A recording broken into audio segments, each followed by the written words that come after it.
This is Bruce Buffer, and this is the moment you've all been waiting for. It's time for the MMA-Holes!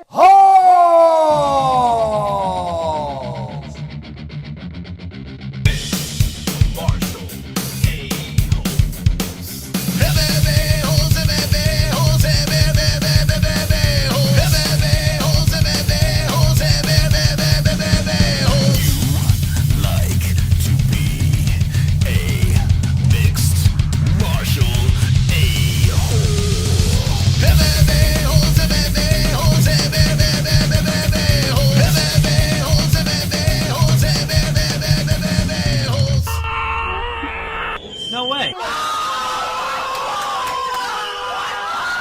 From the Hearn studio of Arizona, Kevin Holland is Batman. Paddy Pimblett, Georgian controversy. Former UFC fighter, XMMA for headliner. Francisco Rivera will be live with the MMA-Holes.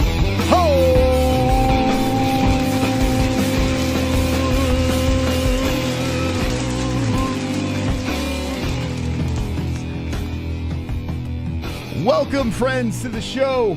Welcome to the MMA-Holes live stream. It's good to see everyone here tonight as we're live. We are wonderful. Tonight, we're going to be discussing a bunch of stuff that's going on in the UFC world. You got UFC London Saturday. You got Kevin Holland playing fucking Batman. You got Paddy Pimblett starting trouble with the Georgian community. A lot of stuff to talk about, but we're going to start this show off with a bang. There's a gentleman that is headlining XMMA number 4 live on this channel. So make sure you're subscribed. My man, Francisco Rivera, live with the MMA-Holes. Let's go, baby.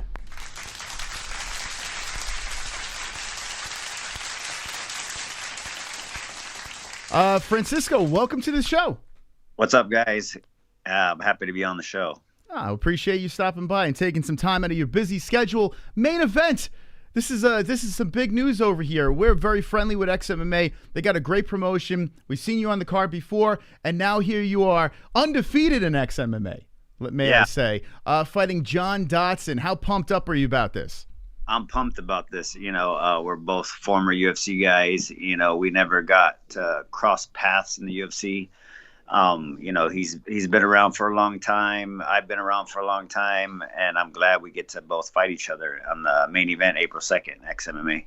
Yeah, this is pretty exciting. I mean, you've been around the block. You fought for the UFC before, like you said, many different promotions. You were on a 3-fight win streak, coming off a loss here, but now bouncing back in an organization where you're unblemished. Do you feel XMMA is your place where you shine and no one can beat you? Yeah, you know, they treated me well the first event out in Palm Beach. And, you know, they had a great show, great turnout. I wanted to fight for them again, but I didn't get a chance to. But now, you know, I'm glad that they were able to bring me back. And what better way to be in a main event against John Dodson? What is the secret? I mean, you're 40 years of age, correct? Correct, yeah. What is the secret here? How do you maintain this longevity in such a demanding sport, physically demanding sport? You know, I kind of started late. I started at like 25, so I wasn't training like at a young age. You know, I kind of just slowly started at 24, 25, and kind of took my time. And I've always taken care of my body. I haven't really had that many injuries, you know, and I've always been athletic since I was a kid. So I've always been in the gym, always been a runner. I've always been at, you know, in different sports, and mixed martial arts are just another way of just staying in shape. And, you know, I've always been pretty aggressive playing football, growing up, and younger when I was younger. And so it kind of, you know, I've always been pretty, you know, athletic, and fighting is just something I love. It's something easy to me. I'm good at it, and I have heavy hands. So a lot of my fights have been first round knockouts. So I really don't spend that much time in the octagon when I'm in there. So you said 25 years old. It's kind of interesting. People ask us all the time, like, when is too late to get into the game? Like guys like Daniel Cormier got in the game in their, 30s? I mean, he was an Olympian as well, but in the UFC, Strikeforce in his 30s, and you coming in 25 years of age. Where was the switch that flipped that said, hey, this is something I really want to do? I think just, started training at that age. I wasn't really into it until, I started training every day. And I think people around me I was training with saying, you're good, you have heavy hands. You should fight, you should go pro. And, I didn't really think anything of it. I didn't take it serious at that time. So when I finally did, I didn't realize how good I was until I went professional and started knocking guys out in like 20 seconds, 15 seconds. I had heavy hands for my size at 135. Not many people have that heavy hands. So it kind of helped me through that process of being a mixed martial artist. Yeah, following you throughout your career, I mean, you're a very aggressive individual. Look, when you go in there, it looks like you have only one thing in mind, and that's finishing these fights over here. Talk about, like, some of these fighters, they go in a cage, they outpoint the other fighter, they look for decisions. I don't get that vibe from someone like you. Yeah, I definitely like to go out there and get in and get out as fast as possible. I'm not, I guess you could say, like, I'm not scared to get knocked out. I'm not scared to lose. I think, a lot of these fighters are kind of just trying to get by and win the rounds, or are afraid to get hit, or afraid to get knocked out, or afraid to get embarrassed or whatever. But it's part of the fight game. Every fighter goes in there, wanting to win, but sometimes it's not your night. But if you don't go in there confident and willing to put it all on the line, then, what's the point of even trying to fight? Taking a chance. Judges, that's the last place I want to go, is to the judges. A lot of these judges don't even know how to score fights anymore. So definitely going out there to either knock the person out, or if he catches me, it's his night. But I'm definitely going out there to put on a great show and put my aggression on as much as I can. It's kind of wild. I really have a tremendous respect for anyone that gets inside a cage or ring to combat someone else in front of an audience, like a gladiator style thing. It's got to be in your soul, right? I mean, when you were a kid, did you get into a lot of street fights, or were you an aggressive person, a lot of anger or anything like that? Yeah, no, I think I've never been in really any fights, and not when I was young. I don't think I've ever been, that type of guy who likes to fight, or I was always scared to fight. I was always scared to get in any type of confrontation. So when I started training, I think playing football, being so good at football when I was younger, like, for my size, people would always say, man, you hit hard. Back in the day, helmet to helmet was good. Like, it was like the thing to do.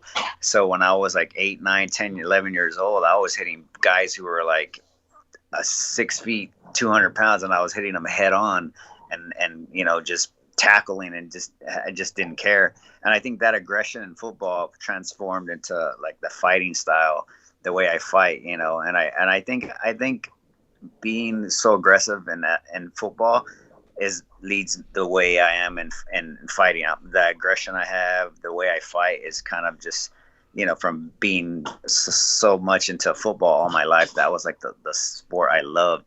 But I was always short and I was small. So I if I was 6 foot, I probably could have been in the NFL, but who knows? But my dad's short, I'm short, and now, I got to bring that aggression into fighting. That's the beauty of this sport, right? I mean, you could be any size, and you can succeed and be professional and have people cheering for you. You must be like yearning for something like that. When you were a kid, it doesn't seem like you're the type of person that wants to sit behind a desk, file some papers and stuff like that. It seems like you want to be out there and be something special, right?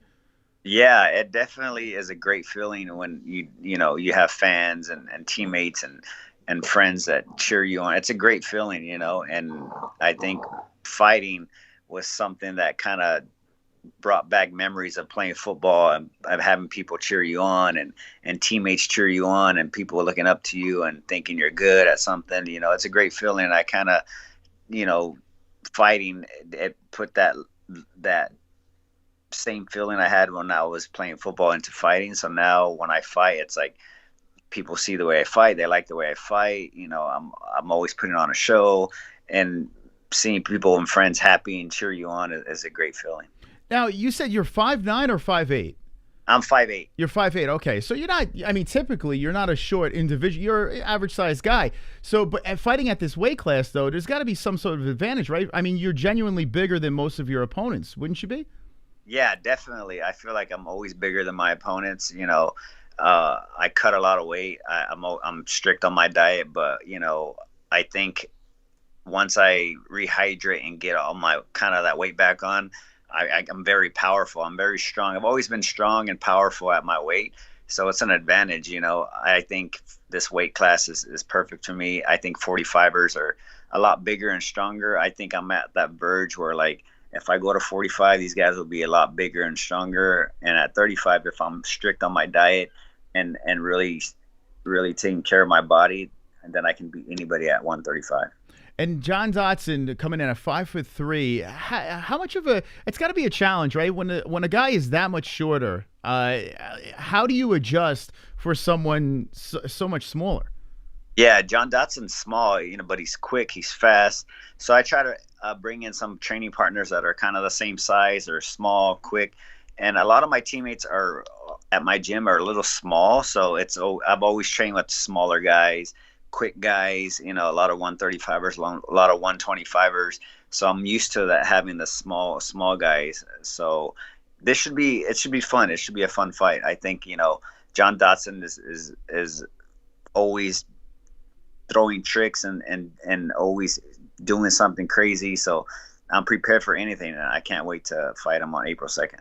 And when John Dodson fought his last fight against Cody Gibson, we noticed, like, it was, I got to be honest with you, like, just as a fan, I was expecting fireworks, and Gibson kind of nullified him. So it went the distance, and it was kind of underwhelming in my opinion. This fight over here, though, on paper with you and him, I don't see how this fight sucks. I really don't.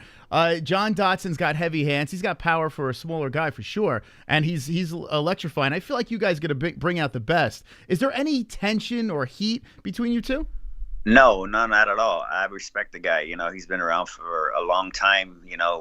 We both kind of came into the UFC around the same time, and he's a veteran of the game, an OG just like me. As nothing but respect for that guy. He's done a lot for the sport. Also, he's well known in the fight game. But at the end of the day, we're still going to fight each other. So we can go in there, put on a show, and then still be friends after. And I'm not the type of guy to start no beef and start no talking down on anybody or do that type of thing, because my hands and the way I fight speaks for itself. So they know, like, they're not going to take me lightly. They know I'm going to come and swing for the fences and put on a show and stuff that take down and keep it standing regardless, so it's definitely something I'm looking forward to. Have you ever had a situation in your career where there was an opponent that was really digging and trying to get into your head, and it kind of got to you? I think before the UFC, I was fighting in a smaller organization. There was one person, Brad McDonald. He was Michael McDonald's younger brother. I don't know if you remember Michael McDonald from the UFC, Mayday McDonald. That was like the only one. Other than that, no. I've always had respect for all the fighters I fought. I've always, never really trash talked or talked down on anybody. Even if guys say something about me or I don't take it personal. At the end of the day, when I go in there, I try to fight and fight hard. And I think that's kind of the way I am. I'm not going to change who I am for anybody now that I'm 40. So I'm definitely the same guy. And I respect all fighters, regardless of who they are, regardless if they're 0-5, 0-10, or 10-0, 20-0. I respect anybody who can get in a cage and fight in front of millions of people. That's pretty interesting. You come from a different school of fighter. Like, I was listening to Paul Daly. He was on ARIEL HELWANI not too long ago. And he was talking about, like, the newer generations of fighters where they're basically just trying to make shtick. Like, they're not being themselves. They're just trying to sell tickets and pay-per-views and, gain that fan base.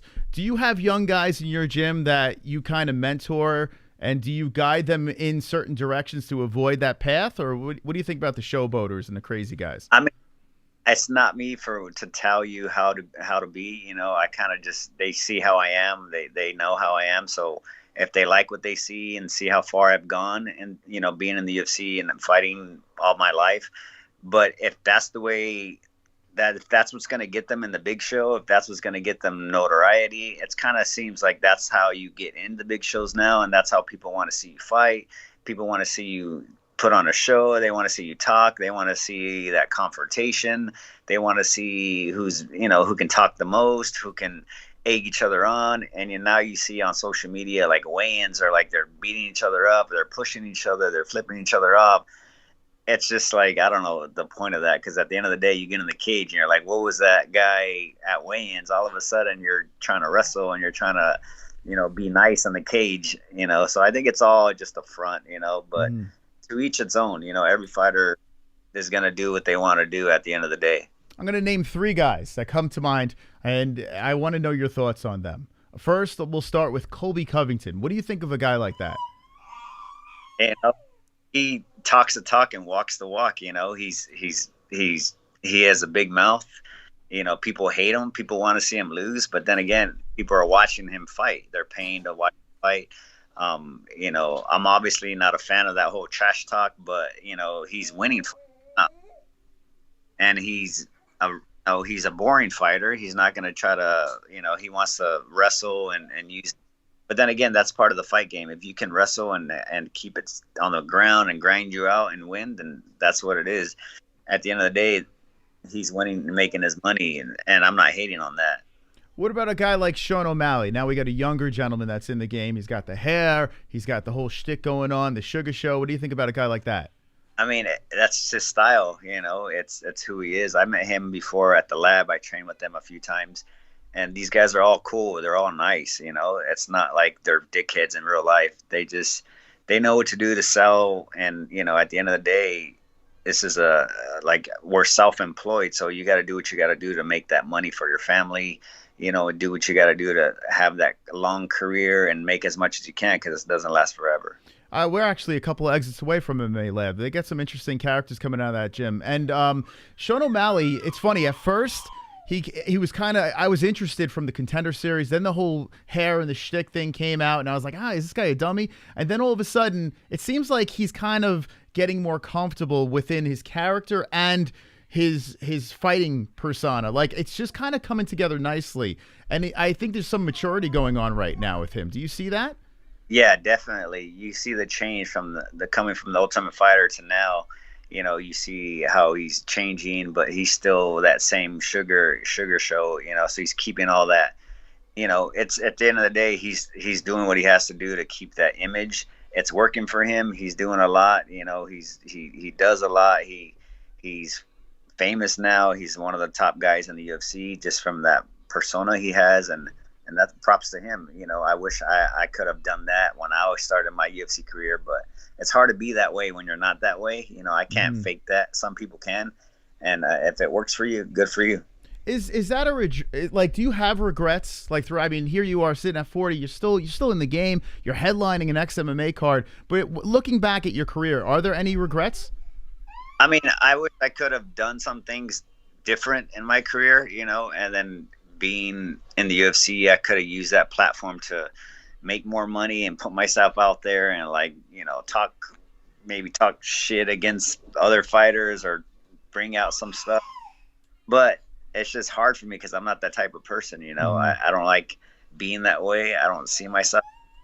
I got a family, I got kids, it's not that.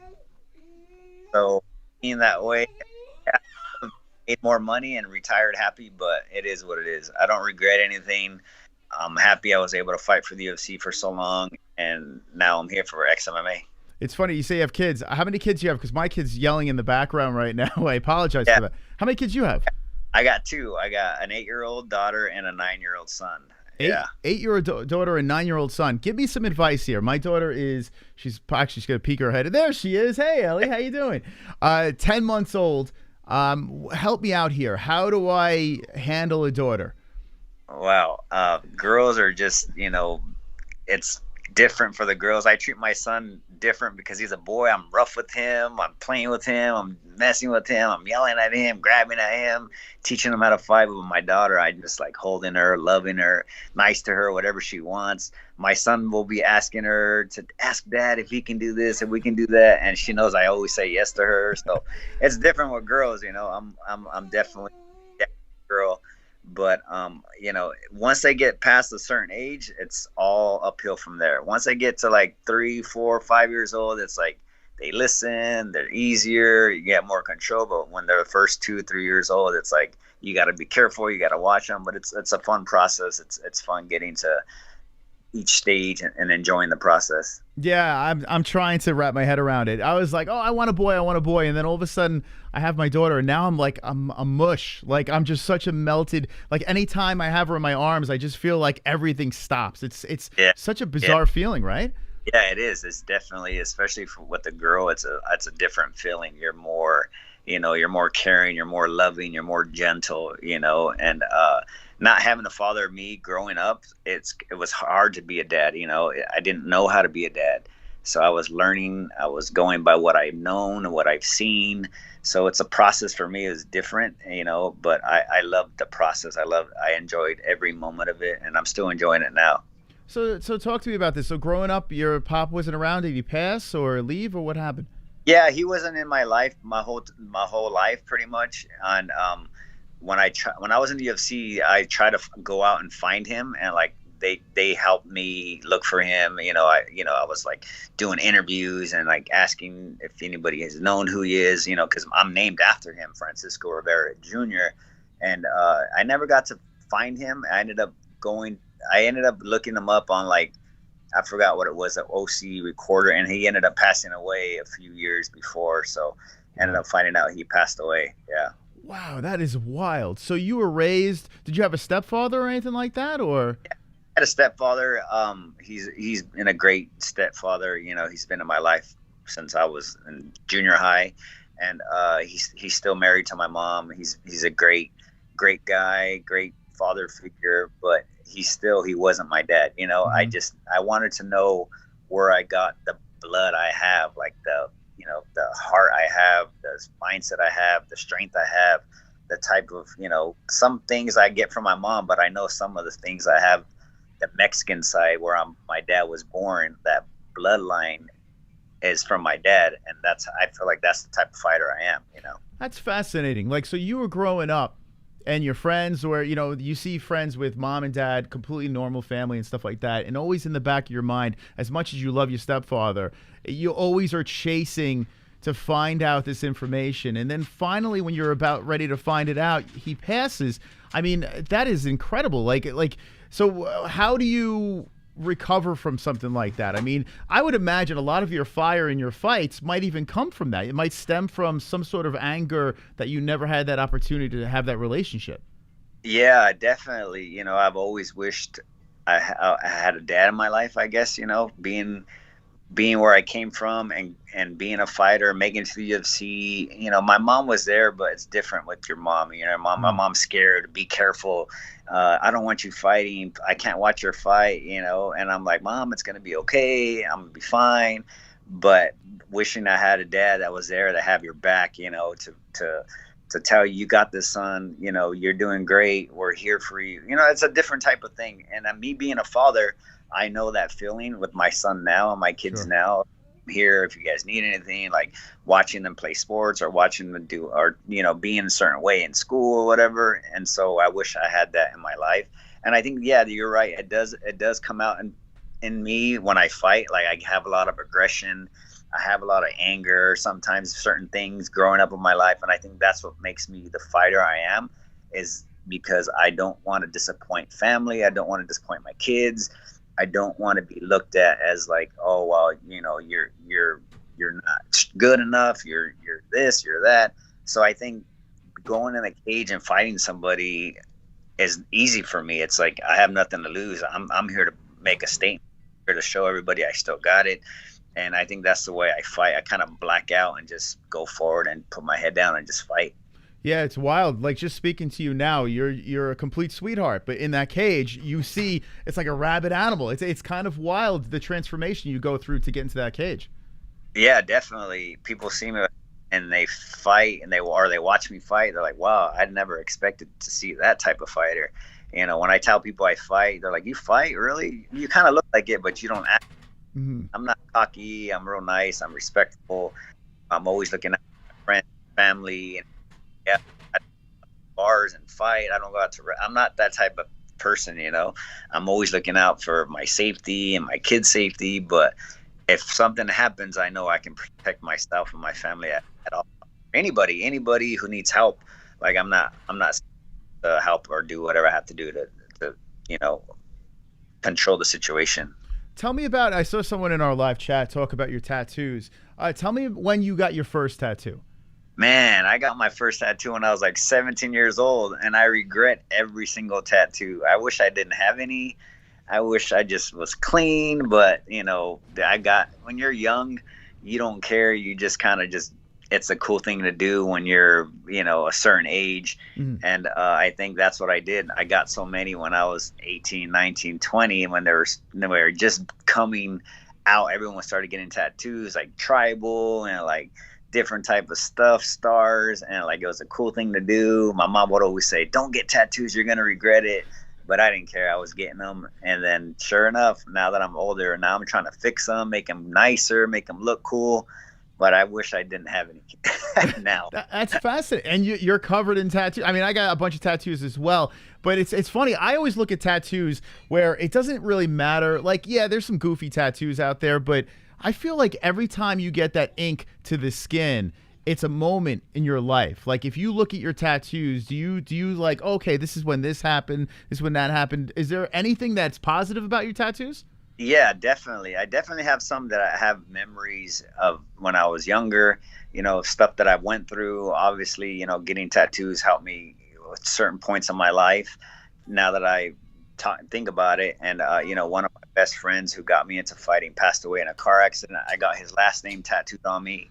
And this happened, like, you know, when I first started, before I got into the UFC. So, you know, a lot of tattoos do have meanings and do have remembrance of certain parts of my life, and that's something that's great about it. Yeah, you're right about that. But as far as like don't have any, just because, you know, I see a lot and I'm just like, oh, this is ugly. It's like ugly. You know, all these tattoos that people are getting now, and they're so different and clean and nice. I'm like, wow.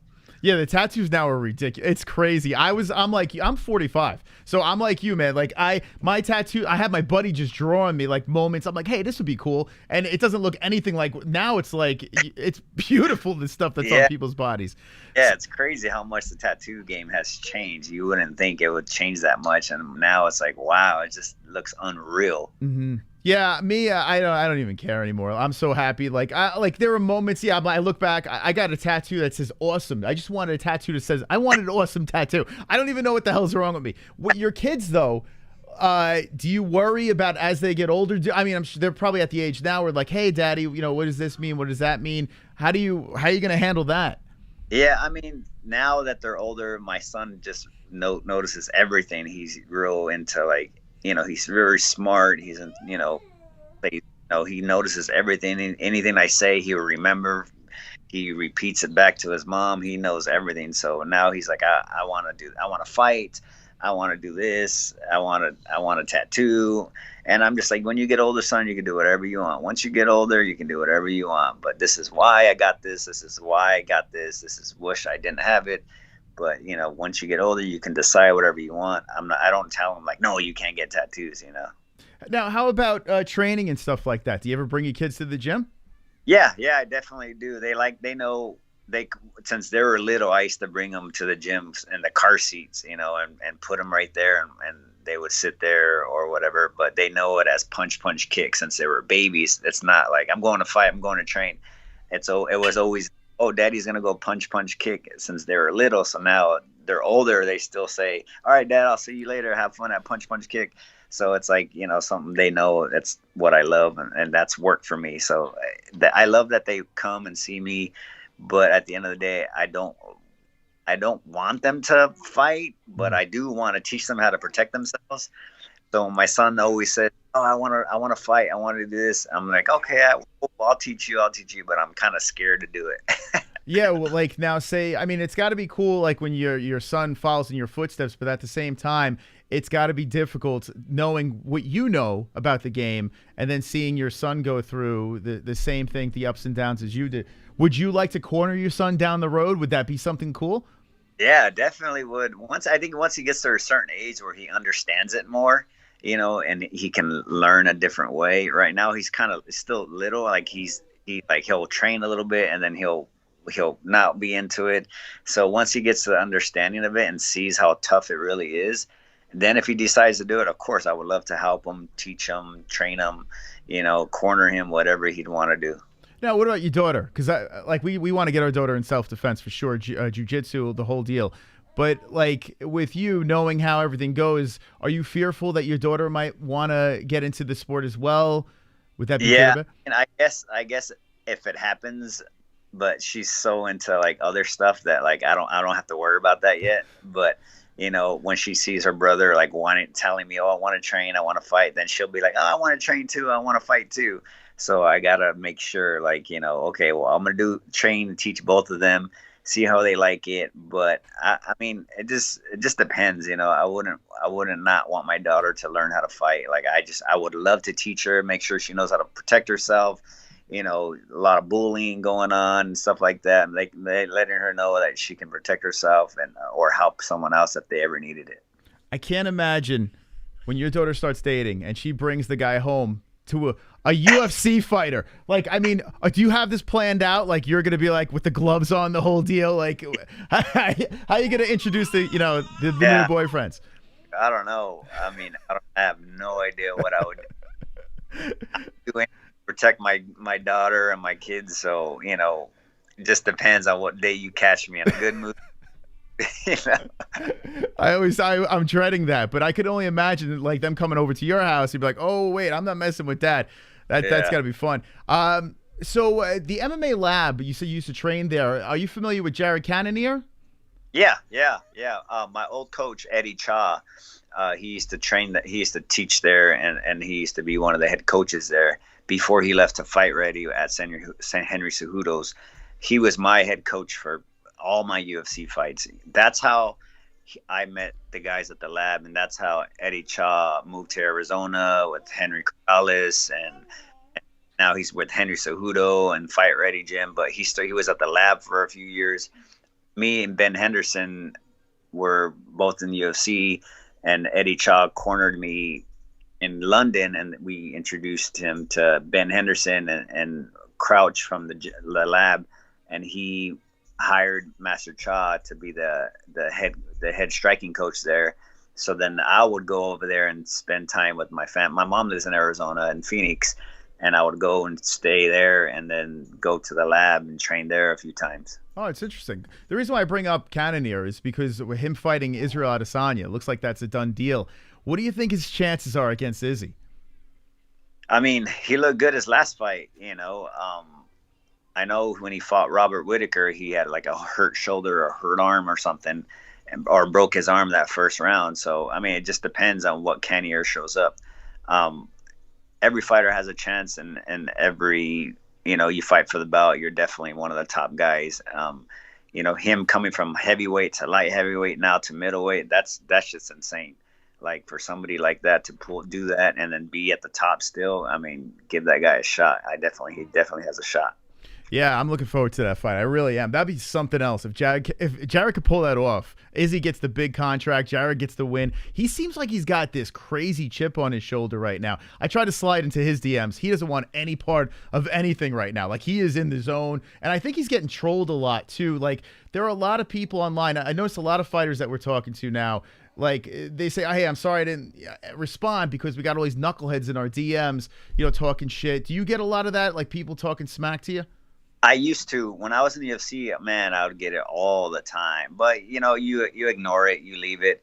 If guys take that social media seriously, some UFC guys, I think, they shouldn't, because at the end of the day, those guys are just clowns, and they don't, the last thing they can do is fight. So obviously you're going to have the haters, you're going to have the shit talkers, you're going to have people, you know, saying bad shit about you. But at the end of the day, you can't take that serious. And I think for certain fighters to let that get to them is not good mentally, you know, because it could really mess up your mind if you let that get to you. I think, you know, there's a lot of great media. There's a lot of great platforms out there that you can use to your advantage. And why not? You know, for certain fighters kind of just block them out or don't do media or don't do certain things. I think that's a bad idea. Yeah, I noticed Izzy's like that too. Izzy, if it's like something like green screen, the whole deal, he's like, yeah, I'm good. But I guess he's big enough where he doesn't really need this shit anymore. He's done it. But, you know, like some of these other guys out here, I would only think it helps. And then you got managers like a guy like Ali Abdelaziz. I'm not sure if you're familiar with Ali, but he doesn't let any of his guys talk to anyone within media. So, like, what do you think? I mean, like, I feel like some of these lower level guys should at least get as much exposure as possible, no?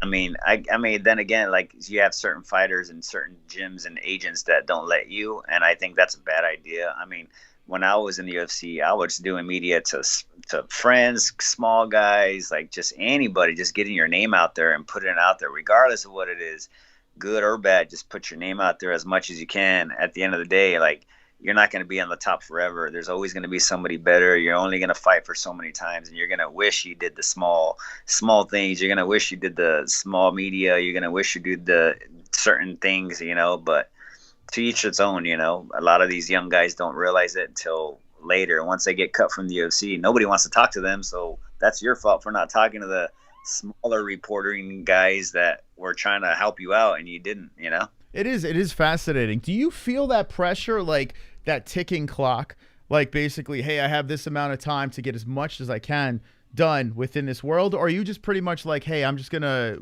you know, just ride it out and see where it takes me? Yeah, I kind of just go with the flow now. You know, I've been in the game for so long. So, you know, if anybody wants an interview or wants me to come on their podcast or whatever, just DM me.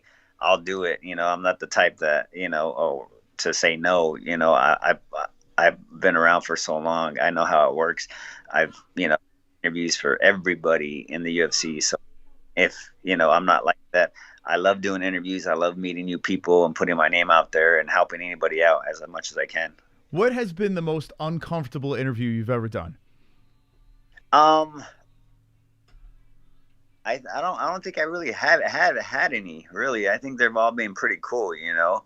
I think some media will actually, you know, talk about certain things in your past than now. You know, obviously I got suspended from the UFC a few years ago, and like that was like years ago, and now first thing they say is like, oh, XMMA fighters are fighting on this card. Former UFC guy Francisco Rivera was suspended, whatever, instead of saying like, oh, he's been fighting for them for this amount of time. He's on a 3-1 fight since his suspension. Like, he's good.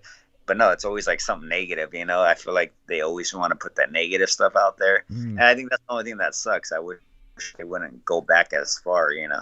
Yeah, it does seem like they look for that one hot thing, and then they just try to drive it home to get the clicks, right? That's why I understand why some fighters are like, yeah, I'm kind of sick of this. I don't want to do this anymore, because it's true. Like, I notice a lot. Like, ARIEL had he had one guy on, I can't remember who it was, and they literally pulled I don't even think ARIEL did. I think it was like Vox or whatever. Pulled the worst possible thing, clipped, I think it was Overeem actually, where he said something about gay people. And it was like, it was so out of context, and they threw it out there. And it's just like, yeah, there was, this interview was like 40 minutes long. You pulled that one bizarre thing out, like, and out of context. It wasn't even the right way. So has there been something besides the suspension? I'm assuming that's what it is. But I mean, have you ever like clicked on your phone and be like, wait a second, I didn't say that? Yeah, no, never, not really. That's like the only thing. Other than that, no, I've never had no issue like that. But I have read issues with other fighters and stuff like that, and I was like, damn, that sucks. Like, all these fighters didn't, you know, got dragged into something that they didn't even like put themselves in. So certain situations like that sucks for guys, but I guess I can see why some of them are careful now. You know, I feel like any media is good media, so it is what it is. What do you think about cancel culture and what's going on with the crazies? Like, I mean, you can't say anything anymore without people jumping down your throat. that's another thing too. Like if you were saying stuff back then, they'll bring it up now and be like, you're this way. So you used to say this about, obviously like with Joe Rogan, what he said, they're bringing all that. I mean, at the end of the day, you said what you said, if you're that type of person back then of course they're going to, if you get famous, you're going to drag that on and bring it up to you. I mean, that sucks. But, again, you say what you said, and that's how it goes. It seems like people just don't like success in any way. If someone gets successful, they become envious and try to burn them down. Have you had, when you hit the UFC and the whole deal, did you have any family members or friends like just crawling out of the woodwork trying to hit you up for things or try to tear you down? Yeah, definitely. There's always, family and people and friends that, that would come out of the woodworks. But I knew that was going to happen. I was kind of prepared for it. It didn't really anyway. I kind of just either ignored it or, say, oh, cool, I'd be friendly with them. But it didn't affect me that much. But yeah, it's definitely once you start getting to the bigger platforms, people want to talk to you more or say this or say that or come out of the woodworks. But, I didn't let that get to me. I kind of just focused on more of my career and my friends and the people who were there for me. I'm just looking now. 2012 is when you got into the UFC, when it was on Fuel. I mean, yeah. that is wild. So tell me how do the math. What was it, 8 years ago? No, actually 10 years ago, right? Yeah. Wow. So 10 years ago, the UFC gives you a call. And what was going through your mind when you got that call? Man, I didn't even know how to process it at the time. I was just like, man, I can't believe I'm about to fight for the UFC. That was just like something I didn't ever think would ever happen. I used to watch the UFC when it was like, Chuck Liddell and those type of guys and Matt Hughes and the first Ultimate Fighter, thinking, man, these guys are crazy. Imagine me fighting. Like, I would never think I would be like that. So getting the call was just like a dream come true. And I think once I was like walking out into the cage and then having like Bruce Buffer say your name was like just, and I was just in awe, I kind of just like didn't believe it until it happened. That's funny. We finally got the pleasure of meeting Bruce, and he's like such a nice guy. Like it's crazy how humble he is. Yeah, you guys had him on your show. Yeah, it's why. Like I was like inside. I was like, I felt like I was gonna explode. Like I was like, I can't believe I'm talking to Bruce Buffer right now, because he is a legend. Like he's literally a living legend, and he's just an everyday guy. He's just like down to earth, super humble. It's so refreshing to see a guy that's that high of a celebrity status and be so humble. When he's announcing your name, though, do you find yourself in a trance? Like here you are walking up to this cage, and this guy is just like, I mean, he's there waiting for you to scream out that name. Have you ever had a moment, like I know my thoughts are all over the place, but like, has he yelled in your direction to the point where you're like, holy fuck, this is really happening right now? Has it ever been overwhelming? Yeah, that's how you know things like shit's about to go down, when you're in the cage and Bruce Buffer's like 2 feet in front of you and he's like looking at you and saying like Cisco, and he's like staring at you and you're like give him a fist pump or whatever. You're like, oh shit, this shit's about to go down. The nicest guy, I would see him in the hotel lobbies or on the buses or around anytime we had like the UFC or I was fighting the UFC. I would always see him, talk to him. He's always been a great guy, great humble dude. He knows you by your name. You're walking around, he'd be like, hey Rivera, what's up? Stuff like that. And that's crazy to think, somebody that big and famous like that knows who you are. And a lot of these guys, when I was fighting the UFC, like Dustin Poirier and like Korean Zombie, Jorge Masvidal, like I fought on the cards with all those guys, and seeing them continue fighting, being at the top, is just like, damn, man, this is crazy. We were all on the same card. Some of them were on my undercards. Some of them, were like in the same card, and we were sitting right next to each other and training in the same warm-up room. It's crazy. Yeah. It isn't wild. Like a guy like Jorge Masvidal is special in the fact that, and I always joke around about Masvidal fans because somehow he's got these fans that will walk off a cliff for him. Like it is wild how he is rebranded himself, and all of a sudden he's like a complete rock star. When I honestly thought, hey, maybe his best days were behind him. Now he's getting these massive money fights, and he talks smack, but he's doing it in a different way. Like, take me through your thoughts on Jorge Masvidal, where he was from fighting in alleys to now headlining pay-per-views without even titles. Yeah, it's crazy to think that. I mean, we were on the same card for like Fight for the Troops, I think, and we were like hanging out and stuff, and I would talk to him and I would tell him, man, I was a fan of you when you were like fighting on YouTube. And he's like, yeah. And we were just talking. He's a cool guy, respectful guy. And like, we were kind of like on the same fight cards and like going through the same thing. And he was winning, he was losing, I was winning, I was losing. And to see him like all of a sudden explode is just like crazy. I didn't really think that it was going to be. And I think he signed a new contract with the UFC, so even more money now. But props to him, you know, he deserved it. He's been around the game for so long. You know, he's had his ups and downs, and to see him get what he wanted and be where he's at, it's pretty cool. Yeah, I think he's like the third highest paid UFC fighter right now. It's crazy. I remember I was at an event in Massachusetts, and we ran into him and Mike Brown, and it was like 6 years ago when we started the channel, and I didn't know what the hell I was doing, and I ran into him, super nice guy, and he was like asking my friend to buy him lunch. And I'm thinking to myself, he's asking my friend to buy him lunch back then, and here he is now. He could buy a shitload of lunches now with the money he's making. So it's kind of wild how he evolved, and he was a veteran then too. I mean, that was only 5 years ago. Yeah.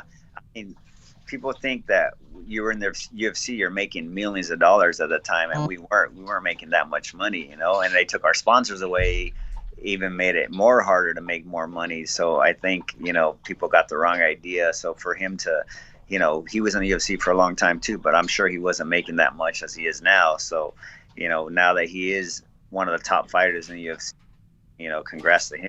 He deserves it. Yeah. How is XMMA? Are they doing the right thing for you, being main event against John Dodson? Yeah, definitely. You know, they've always taken care of me. The last time I was there, you know, they put on a great show. They made sure I had everything. And being able to come back and fight for them, you know, the matchmakers, I didn't even hesitate. They said, how's John Dodson sound? I said, I'm good. Let's do it.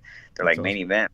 Sounds good to me. Like, I say no to nobody. There you go. And by the way, if you're just jumping in, Francisco Rivera's fighting John Dodson April 2nd, XMMA number 4. We're going to show it live on this channel. We're going to do our wacky commentary. Cannot wait to see that main event. Now, Francisco, if you have a couple more minutes, I would love to chime in, ask the chat get some questions from the chat. How's that sound? Oh, sounds good. Yeah. Okay, we're going to dive into the chat. Chat, if you have any questions for this legendary MMA fighter, Mr. Francisco Rivera, headlining against John Dodson, drop him in the chat right now. We got a D-Rest coming in with something here. Got you, Frankie. D-Rest says, got you, Frankie. I don't know what that means, but how do you feel about that? Probably Frankie. Some friends and family would call me Frankie instead of Francisco. Oh, okay. There you go. Maybe I don't know. That's D-Rest. Explain that. Ask him. Hold on. If he could go back and change one thing about his career, what would it be? Well, I actually did. If you were paying attention, B-Man, to the interview, I did ask that. But if you would like to re-answer that, maybe. Definitely. You know, maybe put myself out there more. You know, put on shows, like talk a little more. You know, use that platform to get more out of what I was. I think, you know, I was ranked a top 10 in the bantamweight division. I could have talked my way into a championship fight. You know, I could have took more short notice fights instead of just hanging out and waiting. Brewster says, how did you get the nickname Cisco? So playing football, all my friends, instead of calling me Francisco, they would just say, cut it in half, Cisco. So growing up playing football when I was younger, everybody was just like, they didn't want to call me Francisco. They would just say Cisco, cut it, make it easy. You know, and then the coaches started calling me, and then friends and family, and then it just went from there. What's your favorite football team in the NFL? Do you root for someone? Of course, the Denver Broncos. You know, I'm a big Denver Bronco fan. I've been to a couple other games out in Denver. I've been to Colorado a few times. Definitely somewhere I would love to move, but, you know, can't go wrong with California weather. I mean, I don't blame you for staying. I hate the cold, but Denver, I have some family that lived in Denver, and they loved it over there. Colorado is a beautiful place for sure. Yeah, definitely. Let's see what else. Let's see. Who's your favorite Muppet from Drunk Savage? Muppet? What is that? Drunk Savage? I don't even know. guys got. Don't forget, I'm 40 years old. Gonzo, I don't know. Kermit, Miss Piggy. No, not a Muppet fan. Oh, okay, the Muppet Babies. Okay. Miss Piggy, definitely my daughter. When little. What cartoon would be torturous? Like we're going through Hey Bear and Coco Melon right now with my child, and it's just... Oh man, my kids used to watch. They would always watch Toy Story a lot, over and over. Ninja Turtles. My son would watch Ninja Turtles, and then my daughter would love Peppa Pig all day long. She would just love Peppa Pig. Yeah, it seems Peppa Pig is popular with my friends as well. Favorite music to listen to? B-Man wants to know. I kind of listen to everything. I like to listen to reggae. I like to listen to back in the 90s R&B when I grew up, but I also like to listen to some Hispanic reggaeton. Like, it just depends on what mood but I have ears for everything. There you go. Your walkout song, is there a specific song that you like to stick with, or you switch it up? I'll out to Tupac, so I'm definitely walking out to Tupac this time again. There we go. When did you find out your hands were heavy? This is Sober Carl. I think when I had my first professional fight, because I had a few amateur fights, smokers, but we had headgear and like bigger gloves and shin guards. So, I didn't realize I can knock somebody out until I had those 4-ounce gloves, no headgear. And that's when I realized I had heavy hands. My first 3 fights are first knockouts in the first round. Wow. That's got to feel amazing. I've never knocked anyone out. I don't know what that feels like. I wish I knew what that would feel like. So I'm going to live vicariously through you. How's that sound? Yeah, sounds good. What do you consider your signature win of your career from Brewster? Man, my signature career win. I think my knockout against George Roop was fight for the troop, was one of the kind of my 3-fight win streak in the UFC. And I think I was beating Uriah Faber also too when I fought him at UFC 181, and he poked my eye, and I tried to contest that and stuff like that, but I felt like I was about to win that fight. That kind of skyrocketed me. Everybody saw that. It was like on the pay-per-view, and I think that was one of my big moments in my career.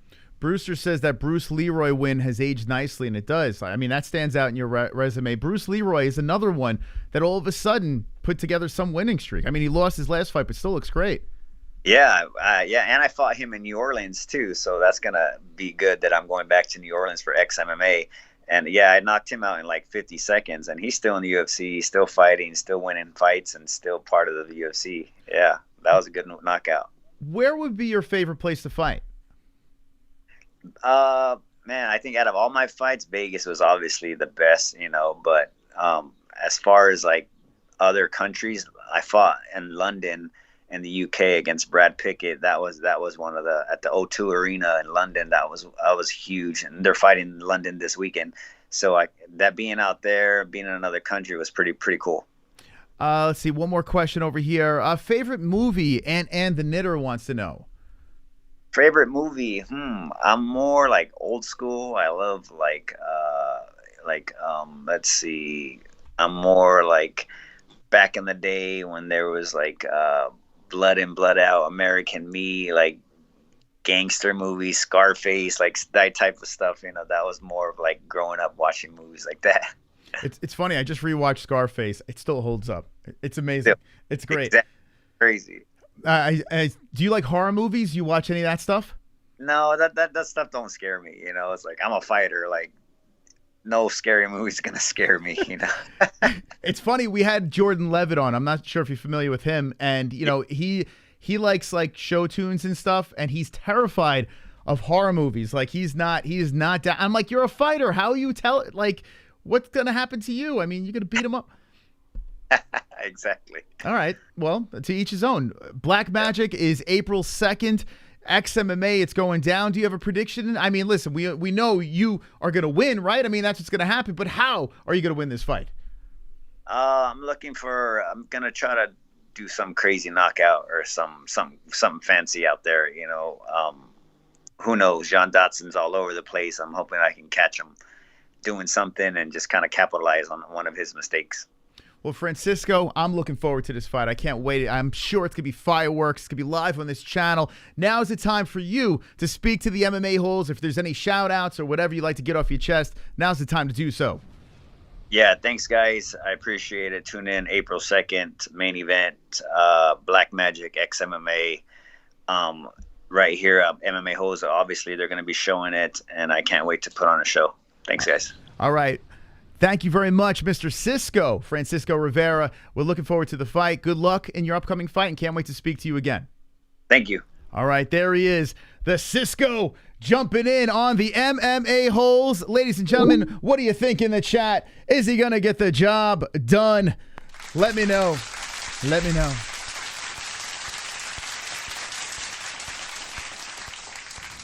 Francisco Rivera. You know, I've been meaning to talk to him. He's actually a cool story, pretty cool story. And now we can talk. Now that I'm a father, I get to talk about family stuff with people. I don't know. It's so fascinating. The life of a fighter. Class acts is Sober Carl. I mean, he is, right? I saw B-Man. I thank you for the donation. I saw it come in, but for some reason it's not replaying. But he says, wonderful, wonderful. Wonderful, wonderful. Thank you, B-Man and D-Res, for the donation. So if you just jump in, we have Francisco Rivera. The XMMA April card is going to be showed on this channel. That's right. The MMA-Holes are going to be showing it live. We're going to be doing our commentary and actually showing the fights. This is your main event. Two former UFC fighters going in there. One won the actual Ultimate Fighter. Some big wins on both sides, and there is no way. Like I said during the interview, the last fight of John Dodson against Cody Gibson, it was a little underwhelming. It was. I'm not going to lie. This one over here, I don't see how that could be possible. We have two guys that are going to legit be looking to take each other's heads off. So this should be a good scrap, a fun fight on a card, on a night where there's no UFC. There's nothing else to do. So make sure you subscribe to the channel and you hit the notification bell. We got some other stuff to tend to. The baby she was pulling, and she was like, really, we're on earlier now for us because the daylight savings. This daylight savings kind of sucks for us. It's good because we end our show early, but at the same time, it runs into the baby going to sleep and stuff like that. Are you streaming this weekend's fights? Yes, we are streaming 4 of them. We're not streaming the fights. UFC London will be on. We'll be doing a live fight reaction. We weren't live Monday because I have been going crazy putting together this new scene. I've been trying to work some new graphics for our fight buddies. Looks like I'm done with that. So, yeah, I've been working like a fucking loon. But, yeah, Saturday we'll be live early. Friday night we'll be live for Fuko Friday as well. So we got a couple of shows this week and early breakfast show for UFC London going down. And Paddy Pimblett, Mr. Pimblett, is all over the news, along with Mr. Kevin Holland as well. So we're going to get to those stories. We're going to talk about them after we... Hold on a second. We got B-Man. Wonderful. Oh, there it is. All right, it came through. Wonderful, wonderful. It made it. It jumped into a time machine, and it is here. Thank you, B-Man, again. Appreciate that. Blue belt. Oh, Sober Carl is a member for 7 months in a row and has a blue belt. Let's go, baby. Thank you. Come on, Sober Carl. How about that? Something interesting that happened today. It's been a wild couple of days for us, you know, with just a lot of stuff going on. But this was kind of funny. So today I'm trying to kind of veg out, you know, get ready for the show. We got a cool interview, so I was excited and pumped up about that. And we live in Arizona, in case you don't know. My accent does not really back up what I'm saying. But let me just show you guys what we found in our backyard. Check this out. Since we're all family here, right? I'm going to show you guys what happened in our backyard. I mean, there's never a dull moment here in AZ. Never a freaking dull moment. I am with my baby in my arms, and I look down as I'm filling up a pot of water, you know, a little watering jammy, whatever the hell that's called. And I run into this. Have them wrong. This is a pretty good size one, and the bigger they are, the nicer they are. Yeah. Oh, that's wild. Holy cow. That is crazy. A little friend. Look at that son of a bitch. Look, he's trying to get out. Come here.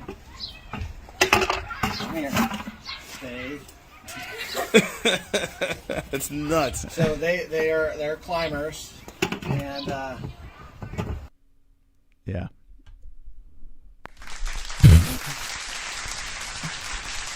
No, you can't cut his head off. No, so we've been doing a bunch of research before I ran into this thing because we knew we were going to run into a snake eventually, and it wasn't like a dangerous snake. It's called a gopher snake. I had a feeling it wasn't dangerous. So basically, they just kill rodents. They're little exterminators. They'll kill rats, rodents, whatever the hell's running around there. They'll take them things out. But they'll bite you, but they're not going to kill you. So no, we're not going to lop its head off. The snake survived. But we called a guy. There's a guy in the neighborhood that just comes by for free and wrangles them up. I don't know. It's amazing. And then I gave him like a tip for a charity or something like that. Super cool guy. But yeah, it was weird, man. Like I'm from New York. There's no like a snake in my backyard. Like what the hell? It's crazy. TJ Dillashaw. Yeah, you little snake in the grass. You little snake in the desert. All right, we're going to take a quick break. When we come back, we're going to talk about Kevin Holland. We're going to talk about Paddy the Baddy. If you missed the interview with us and Francisco Rivera, after the stream is done, run it back, get in our comment section. But after this break, we're going to get into the news, baby. Let's go. Black Magic XMMA live on this channel. So make sure you subscribe, okay?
Let's be honest, when it comes to underwear, there's nothing more important than comfort. Why empty your pockets for generic underwear that loses comfort, quality, and style when you can slip into a pair of Sheath and get even more out of your daily wear? With Sheath underwear, you can treat your jewels like royalty as they are given their own private sanctum, keeping them secure and you in a state of bliss. Get 20% off Sheath now using promo code MMA-Holes. That's MMA-HOLES with the link in the description below. And for the ladies? Absolutely! Sheath isn't just for men. Ladies can now experience Sheath's style, comfort, and functionality too. Sheath for women is crafted using a signature modal elastane fabric blend for form-fitting breathability that will not affect the natural pH environment or the microclimate of the skin while producing that long-lasting, unimpeded comfort. Use promo code MMA-Holes, MMA-HOLES for 20% off at sheathunderwear.com.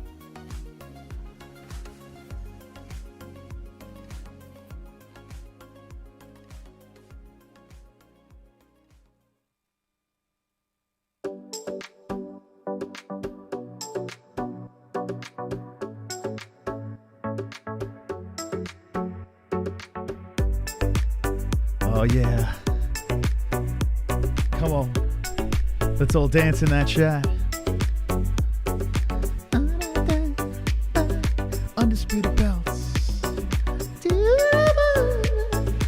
Undisputed belts. Come on.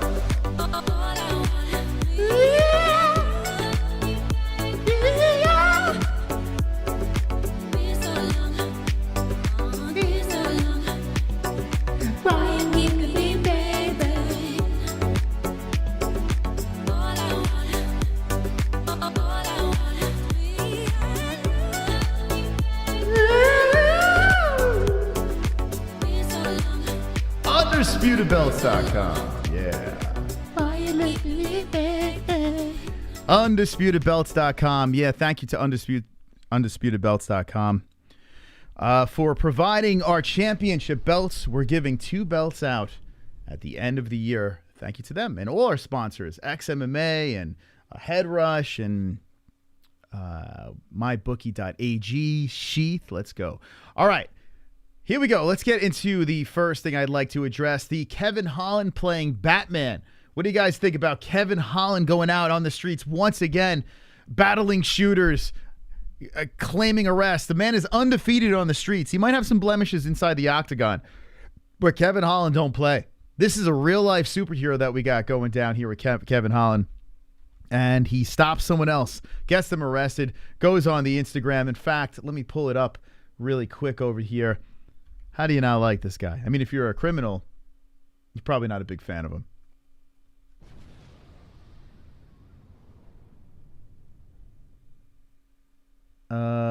Where is it? I thought it was on the IG. I guess not. Oh, well. All right. I'm going to try to look for the video now. But, yeah, he posted a video. It's actually kind of funny of him basically stopping this shooter. Or the shooter getting arrested, I should say. All right, let me get on the Discord here. Pull up some Jesse news. John Jones stole the Cybertruck. Yeah, we haven't ridden in our Cybertruck. Yeah, let's get in it. It's been a while.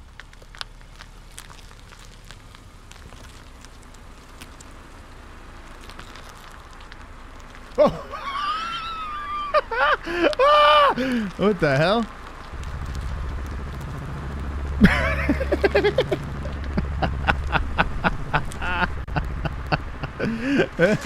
Wow. What the hell happened there? What was that?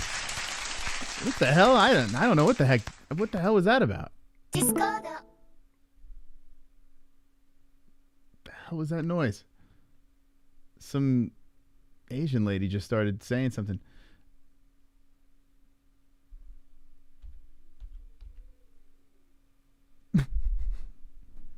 What the hell? Give me a second here. That was really strange. My Discord just went like all ape shit. All right, let's pull up the Kevin Holland thing. Come on. How many accounts do you have, bro? If anyone's moderating, thank you. Appreciate it. Spank you very much. All right, where did she put the Kevin Holland? Here it is. Please, why you me, baby? Oh yeah, we got to get to Kendall and Glove Touch. They both put videos of BYB. If you guys have any interviews you want to show on air, just drop them in the Discord, and we'll toss them. We'll toss them on. We'll show those too. All right, let's get over here. What do we got? The New York Post. UFC fighter friend takes down gunman Houston sushi restaurant. There he is, Kevin Holland. This is the gentleman he took out. Thank God this guy had a gun because, I mean, look at him. The guy doesn't look like he's very, very harmful. Who's this guy? Patrick Robinson alongside Kevin Holland. Oh, so this is his buddy that was with him.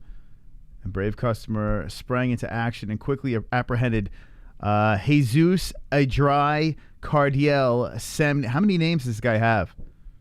So here's some pictures from the scene of the crime that was stopped at a sushi restaurant. So Kevin Holland going in there, and he takes out Sanjaya.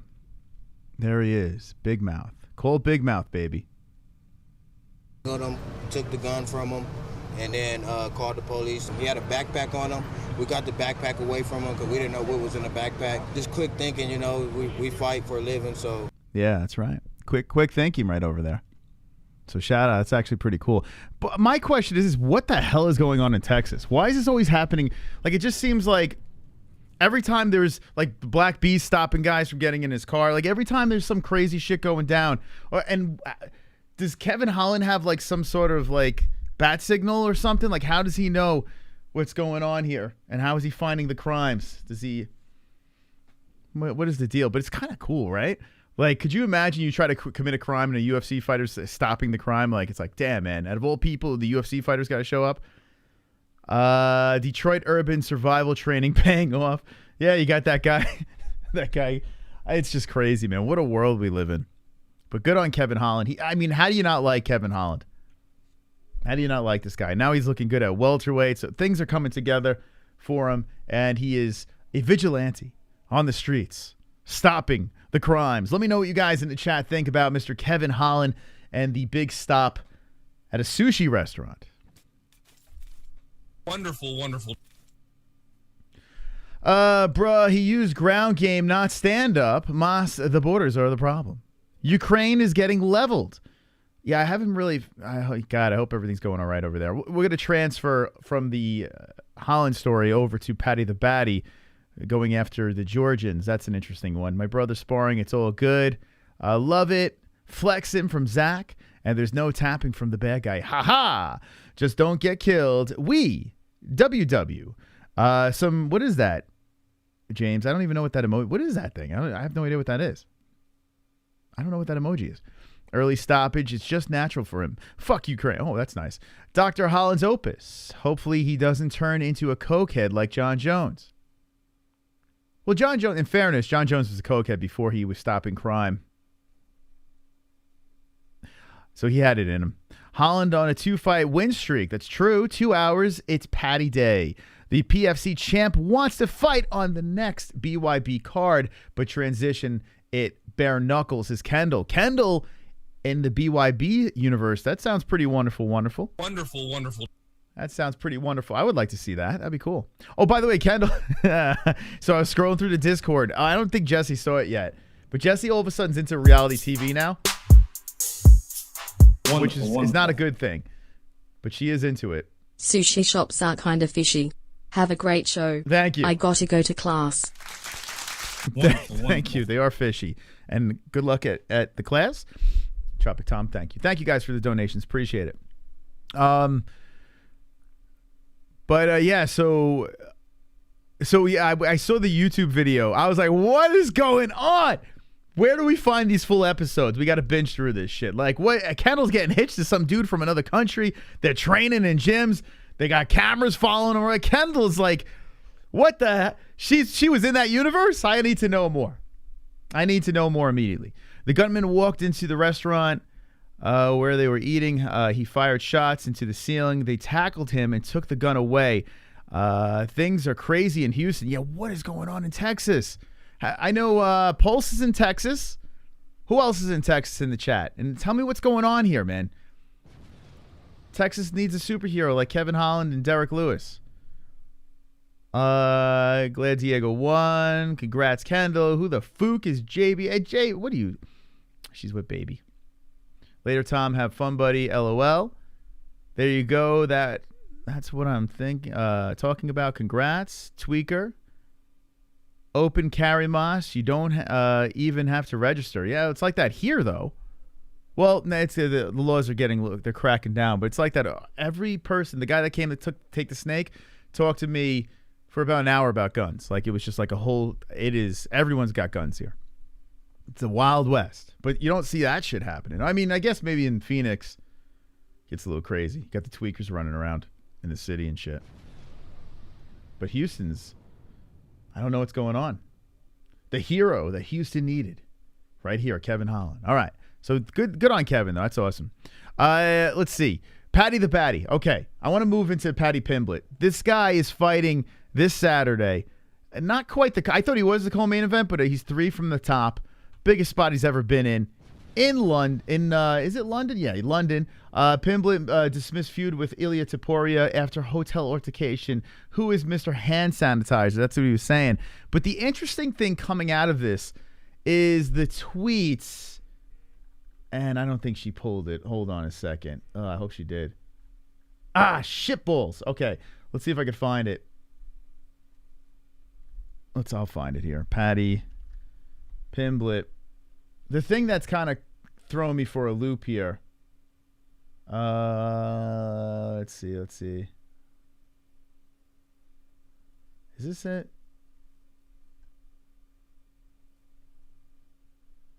Oh yeah, this in his press conference in the media scrum. He said that he called a rag newspaper. I can't remember what the newspaper was, and said he didn't want to answer any questions from, the Sun journalists over there. So that was one thing. Here you can listen.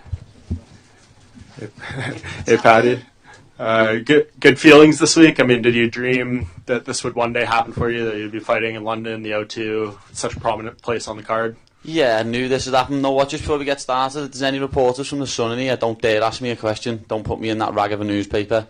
Just thought I'd get that in. Yeah. So here's another situation where fighters like Colby Covington, John Jones has done it, don't want anything to do with specific outlets, magazines, newspaper. I mean, are there even newspapers anymore? I didn't even know there was a newspaper in it. Like, what? Newspaper. But Paddy the Baddy, listen, he came in the UFC, he gets the win. He had the hype when he was in Cage Warriors. He did collect a loss over there. And, people were saying the next Conor McGregor when Conor was on the rise and Paddy floated in there. I remember he went on ARIEL and everyone was jumping on the bandwagon of the Paddy wagon. And here he is. He's ruffling feathers. He's getting on the mic. He's charismatic, but yet he is saying things. And this is I want to segue into what else he's saying here. The Georgian thing has got me, because I want to get to where is the fucking article that I was reading? Let's see if this is it. Yeah, Topuria was pretty pissed. I want to show that video as well. Okay, here we go. Here's why the thing went down. And I want to know your thoughts on this. What language? Yeah, Paddy Pimblett's, it sounds like that. Okay. You think that's fun? Okay, here we go. Lad, how stupid are these Georgians? Man, no wonder the Russians terrorize their lives. And just a bunch of just laughing emojis at I'm like, oh my God. So here's Topuria here. He says, you think that's funny? In the attack by Russia against us, many innocent people lost their lives, including children. The one who supports terrorism and racism is one of them. This tweet will haunt you for life. And then, Topuria took business into his own hands as, they went at it. Let me see if I could find. Here it is. Okay. Here we go. And let me know what one's in the chat if you actually saw this. This is a couple of days ago, but here leading up to Pimblett's fight. Now, Pimblett didn't throw any punches or anything like that. He says, he's got a fight coming up. Can't be doing that shit. But he gets attacked. A Georgian attack. And by the way, Topuria says, I warned you, ! This is what happens when you disrespect me and my country. You saw me and wanted to greet me because you shit your pants. And you should thank my team because of it. Wasn't for them separating me, I would have taken your head off.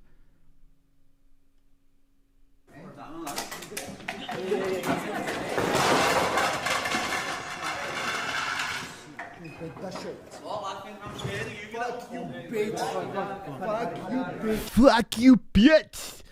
Fuck you, bitch. There's a lot of interesting, listen to Paddy too.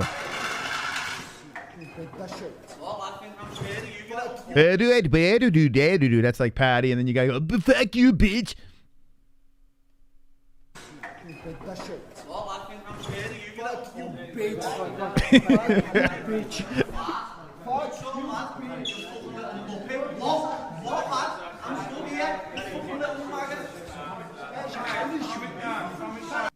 Ooh, he called him Gaylord. It's that's nasty. So Paddy Pimblett getting into a little scuffle here, and I want to see how this thing. So it looked like Pimblett was gonna like. It didn't look like he was gonna hit him. Well, he threw the sanitizer at him. So it looked like Pimblett went first. And he got tagged. Topuria did tag him. Hold on a second. Let's see. He did crack him. I just noticed that now. So the sanitizer, and there it is. The sanitizer getting ready to be launched at Topuria's head. The counter right hand comes in. Looks like it jabbed around. That looked like it didn't feel good. Fuck you, bitch.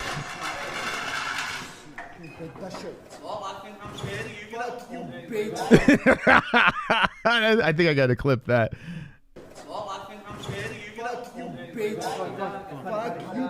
Fuck you, bitch. So, listen, I kind of get where Topuria is coming from. Like, there's reasons why these Georgians are good fighters. There's reasons why these guys got this chip on their shoulder. They're very proud of their heritage. But, yes, there's some tough times that they're coming from. So when you got his knucklehead and floppy Muppet hair and Paddy Pimblett saying these things that are completely disrespectful, these guys only know one way, only one way. And that's to, defend their honor, and, when kids are dying too because of a situation and you got someone poking fun at it, I mean, that's a little touchy, a little bit of a touchy situation. So I would probably be like, fuck you, bitch, as well, I'd probably do what Topuria did. I'd probably do the same thing. But what do you guys think about this whole tweet by Paddy Pimblett? Lad, how stupid are these Georgians, man? No wonder the Russians terrorize their lives. I mean, boy, oh boy. It's from the Colby Covington playbook right here. Fuck you, bitch. Is it Marab Georgian because I saw him? Yeah, Marab. I'll show his thing too. I think it's interesting. Like we were talking to Francisco Rivera earlier. I think a lot of these fighters, there is something inside. There's a fire. There's a flame where they draw this energy from. Right? Not all of them have it. Some of them are just natural fighters and they want to compete and be the best. But some of them have this. And the Georgians, I mean, their history, where they come from, their war hats or whatever, the papakas or whatever the hell that. I think Georgians have different hats than, I don't know. But anyway, they all look the same. But regardless of the fact, they have this warrior blood inside, the Georgians. And when you poke fun at something serious about them, I mean, what do you expect's going to happen, right? Guido says, what a prick. Meh, says Drunk Savage. It's getting clicks. Guess it works, says Tropic Tom. Yeah, I mean, it's working like a charm for Paddy. And people are talking about Topuria, right? In normal life, you wouldn't be talking about him. So Jordan draws his energy from musicals. Okay. Wonderful. Aren't you supposed to be in school? What? Georgia was USSR, says Duchronic. They got nanobots, says Guido and Speedo. Nanobots in Georgia or in London? Put them in the cage and let's see the rage. I mean, yeah, you have a sport where all your anger can be directed inside a cage where you can take it out on each other. It's a beautiful thing. So hopefully they do beat the shit out of each other. All right? You want to touch gloves? Now fuck you, bitch! Ilya would win the death match as Alex E. So Alex is E. But let me ask you, Alex, who would actually win in a sanctioned fight? You say death match.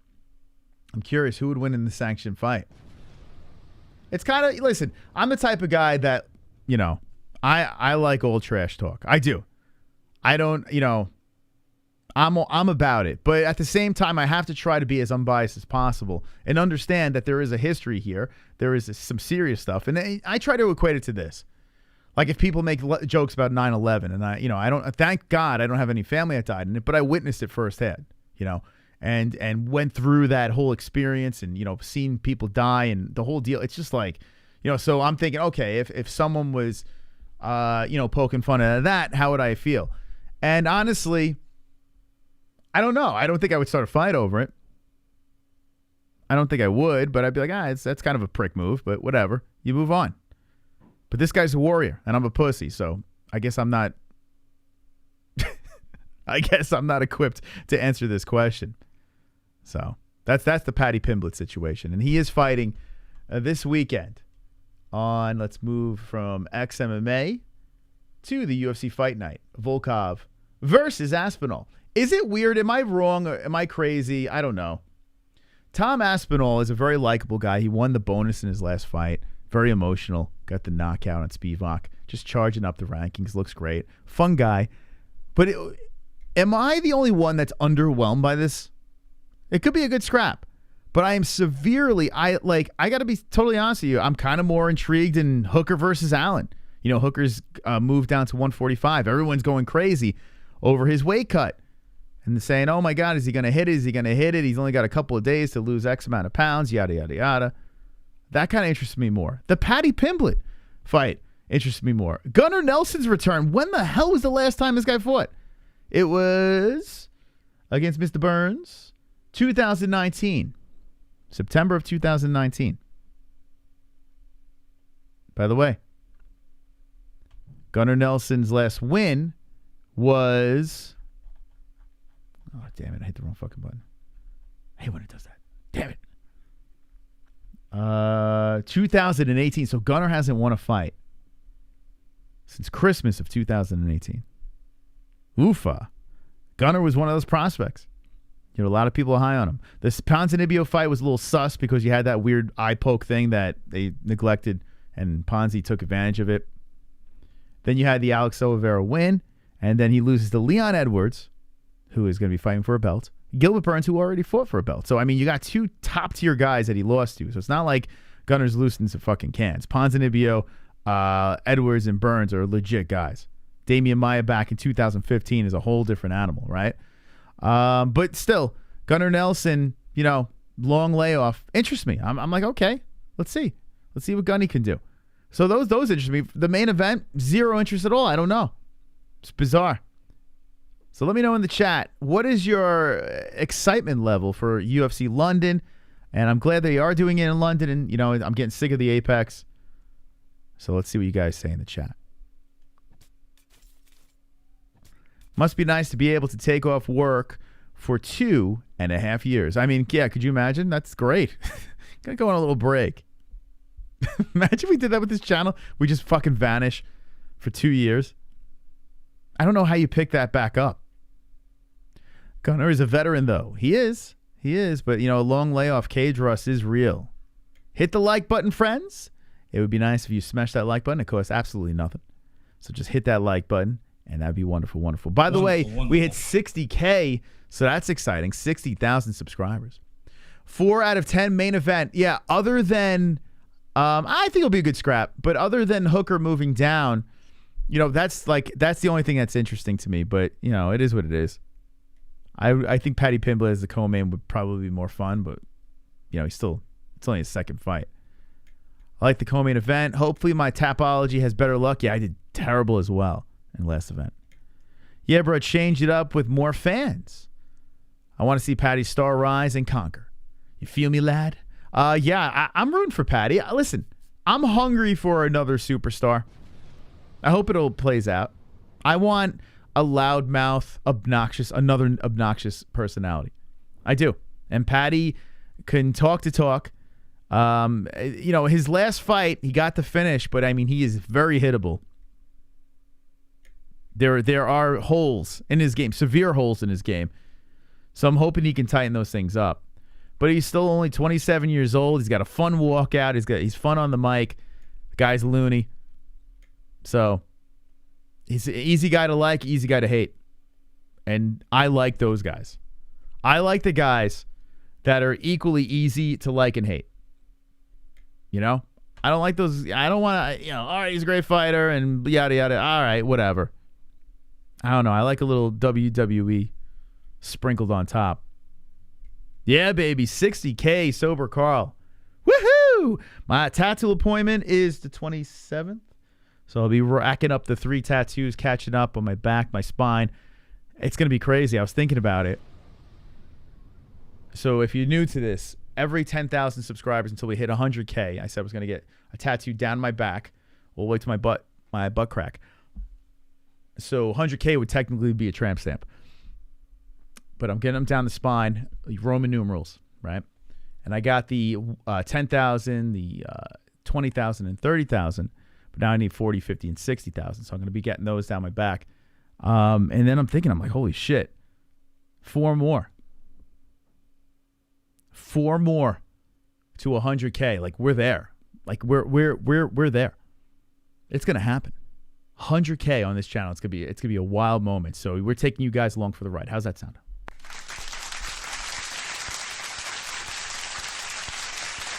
Come on. You're coming along. You're coming along for the ride. Aspinall been on a streak. I don't see it ending on Saturday. All right, so Drunk is feeling strong about Aspinall. Where's Aspinall? Let's see. Where's Tommy Boy? Heavyweights. Wow. He's a plus 100. Let me take a look at this thing. I tell you what. Shit. Let me go over to my bookie. I might place the bet tonight. I don't hate it. Volkov beat Tavbora. The Cyril Gom fight didn't go his way, and Alistair Overeem, he won. Walt Harris. Well, you know what?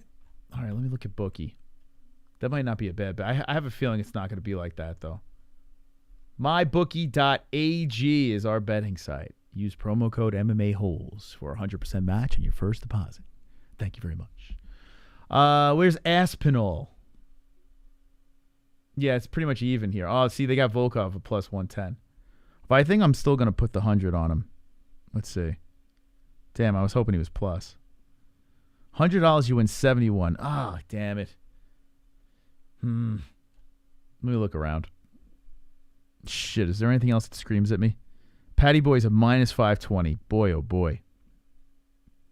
How do you bet on Gunner? Gunner's a minus 480? Hold on a second. Let me look at this thing. Coming off the loss, submitted. Fuck, yeah, I think Gunny's going to get this one. Although he's so rusty. Takashi Soto. Does anyone in the chat think Sato is going to beat Nelson just by... I mean, you gotta have to think about the long layoff. That's the only thing you can go with here. But my God, he's a plus 355. Topuria. Topuria's a pretty big favorite over here. His whole way antics. Let's see. Man, I don't know if anything really... Here we go. Craig versus Krylov. Craig has been doing all right. For some reason, someone was saying that Paul Craig got plugs. They call him Plug Craig. He's on a run. The Bear Jew. Uncle Live's a beast. So Krylov losing to him. He beat Johnny Walker, who's a can. Glover Teixeira is the champ. St. Preux he's not at St. Preux anymore. Oh, I wonder when Sam Alvey's hat's coming. That should be coming soon. And they lost to Blachowicz. Yeah, and I tell you what. 6'3", 6'3". This is a good fight. Look at Paul Craig getting a shot here. So Craig, I might throw money on Craig. Plus 150. I don't know. I got to think about it more. I really got to think about this before I make my gambling decision. So I'm not going to pull it off tonight. I'm not going to pull the trigger. So tune in Friday. Friday we'll be making our bets. I can't pull it right now. I'm going to have to actually watch weigh-ins and face-offs. Tough fight for Craig, but I'm sticking with him. I got Craig by submission round 2. Yeah, Craig is kind of like the comeback kid, you know? Yeah, I think that's what I'm going to do, B-Man. So tune in on Fugo Friday. This is a let Gunner win fight. Yeah, I would think so too. It's just what I'm looking at there. I'm not saying, oh, hey, let's just bet on the other guy. When you see that plus number, you're like, Gunner's been out for how long? And this man's plus what? You know, so that's where it kind of makes you scratch your head. Like, do you want to throw some cash on that? It's not horrible. We don't know what Gunner's going to come back. I'm already getting hard for the UFC 273. Thick is Brewster. This is closer than you think, says Cheetos. Educate me. The plus minus rating says Robert. So, all right, here, if you're not a gambler, let me show you how this works. Okay. So at mybookie.ag, which is our sponsor here, we got some money that's in play. Well, we haven't placed any bets yet. But if you look at top, we started with 1,000. We went up to like almost 1,700. We were like 1,600. And then we took some hits the last couple of weeks. So now we're up 177 in our gambling. So that's our story. But you ask about plus and minus. So let me show you how this works. We'll go to the Gunnar Nelson fight. Because it's a little... Here we go. So Gunnar Nelson is at minus 480. He's the favorite of the fight. So if you were to take $100 and throw it on Mr. Nelson, you're winning only $20. Now, why is that? It's because Gunnar Nelson, they see, is a massive favorite. So if you see a fighter with plus money next to their name, a plus 355 is the situation for Sato. You put $100, you're winning $355. Catch my drift there? So that's pretty much how that works. So, you know, people like to sniff out good underdog bets or, you know, make parlays and place them together, multi-fights, and look at these numbers and say, okay, is it worth it? Is it worth it? Is it worth it? Flame down, flip it and reverse it. How does that, what are the words to that song? If you're that Missy Elliott song. Gave $800 million to Ukraine, bruh. That's insane. Isn't that dangerous? I don't know. Isn't there news on McGregor return date? Chael thinks the DIAZ trilogy will happen in the summer. So, the word on the street, we were going to clickbait again tonight. And I was like, you know, I'm getting sick of it. You know, just throwing crazy clickbaits out there. So I put Kevin Holland. I want to just put stuff like Kevin Holland with a Batman mask on. You know? Not many people are searching for this, but I needed Kevin Holland in a Batman mask. But we could have put Conor McGregor out there, the return, and yada, yada, yada to catch more views. Conor's coming back in full. That's what Dana says. Conor McGregor, they're zoned in on a full date. So post summer, end of the year, we'll be seeing Conor McGregor, probably Nate. I would imagine. I would imagine that's the situation. But talking about Dana White, did you guys and gals listen to the Logan Paul interview with Dana White? That happened. Now, I am not a Logan Paul fan. I am not subscribed to Logan Paul. But because I've seen some of their impulsive, whatever the hell his podcast is, it comes up in recommendations. And I was in the garage. I was trying to do a little workout. And I see on the recommended, Dana White is going on a Paul podcast. I'm like scratching my head. I'm like, wait a second. Dana White, I keep on saying I'm gonna remove this app. Hush, little baby. Dana White and Jake Paul have that feud and all this stuff. What's going on here? Why is he doing a Logan Paul podcast? Oh, I know. Because listen, it's about the money, man. It's about the potential. Don't burn any bridges, this and that. Logan Paul is not trying to go after Dana White. He loves the UFC, he loves what they're doing. So he's kind of flip-flopping between his brother and Dana White. He doesn't want to burn that bridge. He slides into Dana White's text messages, says, I'm going to be in Vegas. Would you like to come on our podcast? Now, one's in the chat. If you listened, listen to the Logan Paul podcast with Dana White. Impulsive. Now, I have to say, Logan's podcast is probably, in the end, the full send, probably two of the worst podcasts I've ever heard. Ever. But the guests that they bring on are so interesting that's like, okay, I'll look past all the retarded questions. It's not even like, it's just like, it's nonsense. Like, it's just, I don't know. It's just the nonsense. I guess they're trying to be like a bunch of guys asking, like, having a conversation. It seems like that's the way. I like to do interviews like that as well. But it has to have some sort of direction or some sort of sanity. And it's just like these days, it's just mindless dopes. I don't know. Anyway, regardless, though, the guest worked. So Logan slips into Dana White's text messages and says, please come on the show. Dana obliges. Dana comes in after watching his daughter's... Oh, hold on, I want to see. So no one really listened to this podcast. That's pretty interesting. I don't think anyone listened. It's worth the listen if you can get past Logan Paul. Okay, it's interesting. So I'll tell you exactly what I pulled out of it. I'll do the hard work for you because I know people don't want to sit through a Logan Paul podcast, and I get it. His co-host is worse. He's got two co-hosts that are dumber than him. Like, I'm like, how could it get more retarded? The guy, and here's the thing that drove me really nuts. There's a guy sitting on the couch that's a complete no. I have no idea who that guy is. And he's chiming in, and Dana White's laughing his ass off at this guy. I'm like, what is he? Is he drunk? Like, what is he laughing at? This guy's not even saying anything funny. It's nonsense. Anyway, Dana White comes in from his daughter's cheerleading thing. She won some cheerleading competition. He comes in late at like 11 p.m. in Vegas time, just trots into the podcast, sits down, gets to talking some stuff. Of course, they talk about Jake Paul. Dana's brushing it aside because Logan says, you know, Jake versus Conor, what's the deal with that? And Dana said what everyone else says. Like, here's the thing. Jake Paul is what, 6'3", 200 plus pounds? How is he going to find a weight that's going to work with Conor? And then I have these people on Twitter that are just fucking sliding into DMs and saying, oh, Conor fights at 170. What are you talking about? Jake could hit 170. I'm like, first of all, Conor doesn't fight anyone at 170. He fights there for comfort, novelty fights against Nate Diaz, or if it's Dustin Poirier. He'll fight 155ers at 170. It's just novelty shit so he can eat a couple extra steaks. Every time he hits the scale at 170, he's like coming at 168. Like the dude's got to like fucking live in a fast food joint just to even come close to 170. And he's walking around all muscular right now. And everyone's like, oh my God, look how fucking heavy he is. 170 doesn't make any sense.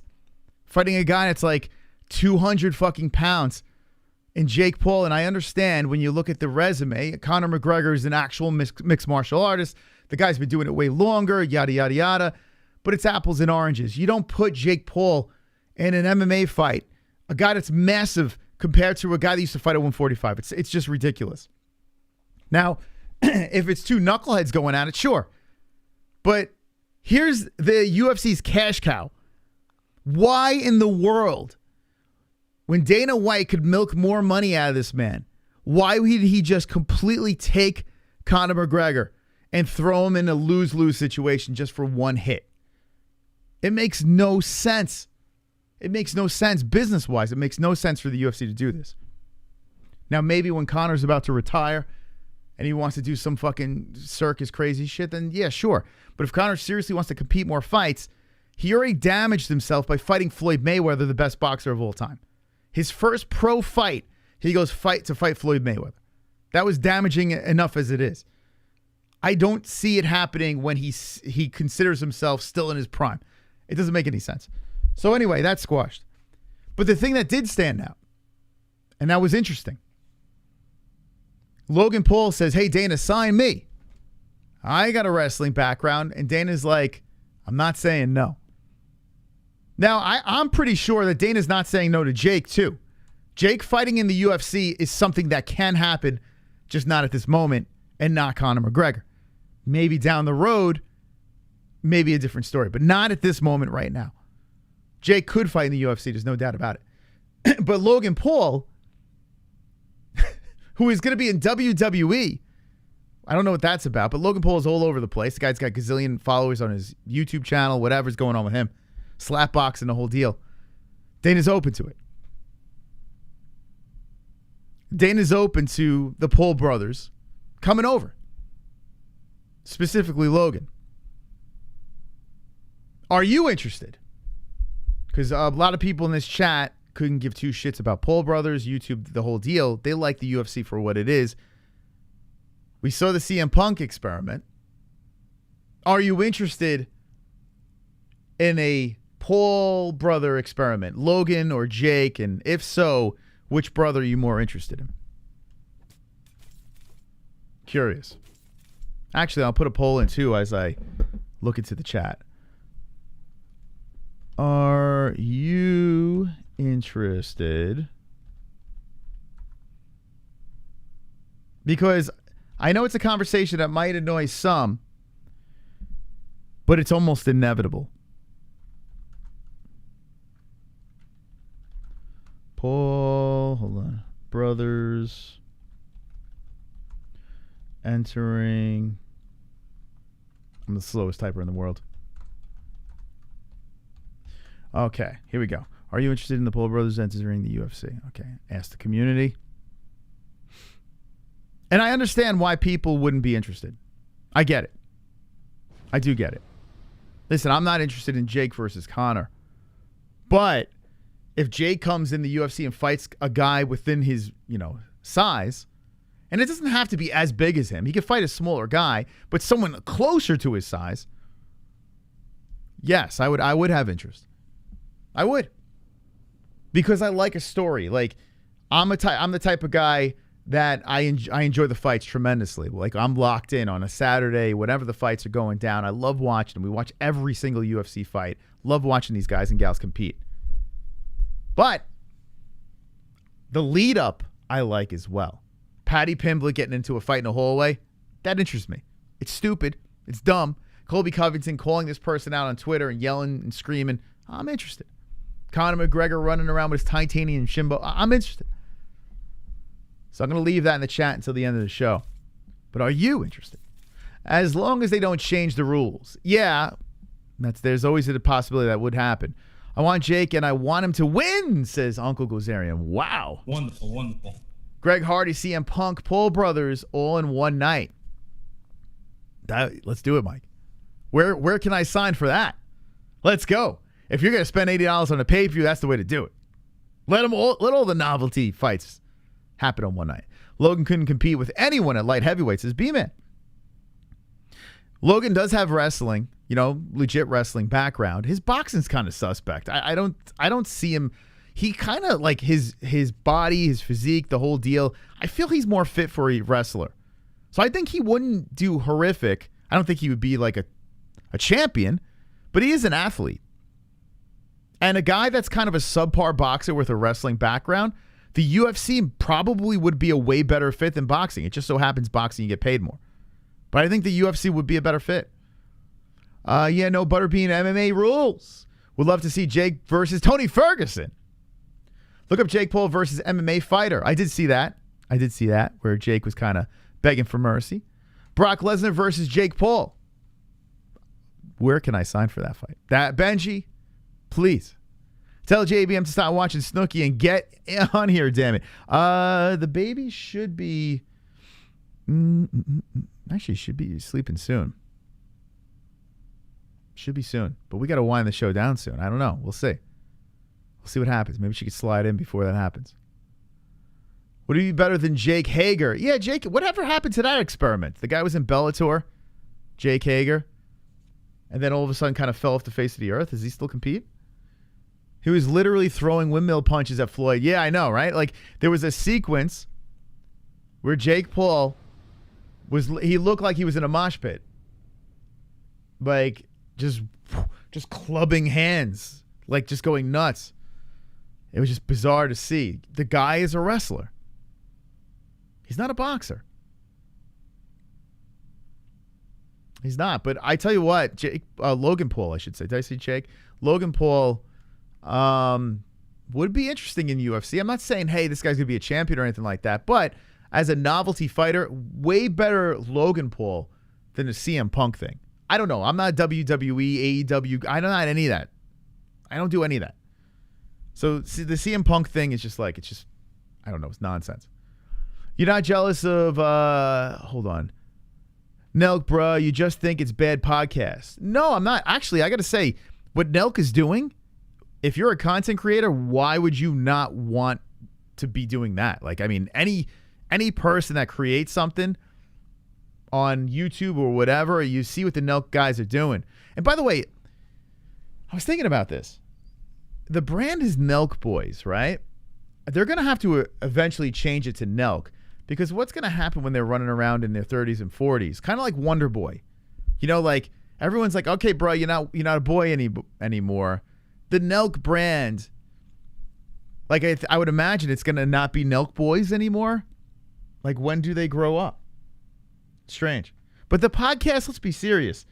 Because of the momentum that they have, they're getting interesting guests. Like, if it was just a Nelk Boys sitting down talking on a microphone, who the fuck's going to listen to that? Besides their fans. Like, who else is going to be like, I'm not going to sit there and be like, oh, okay.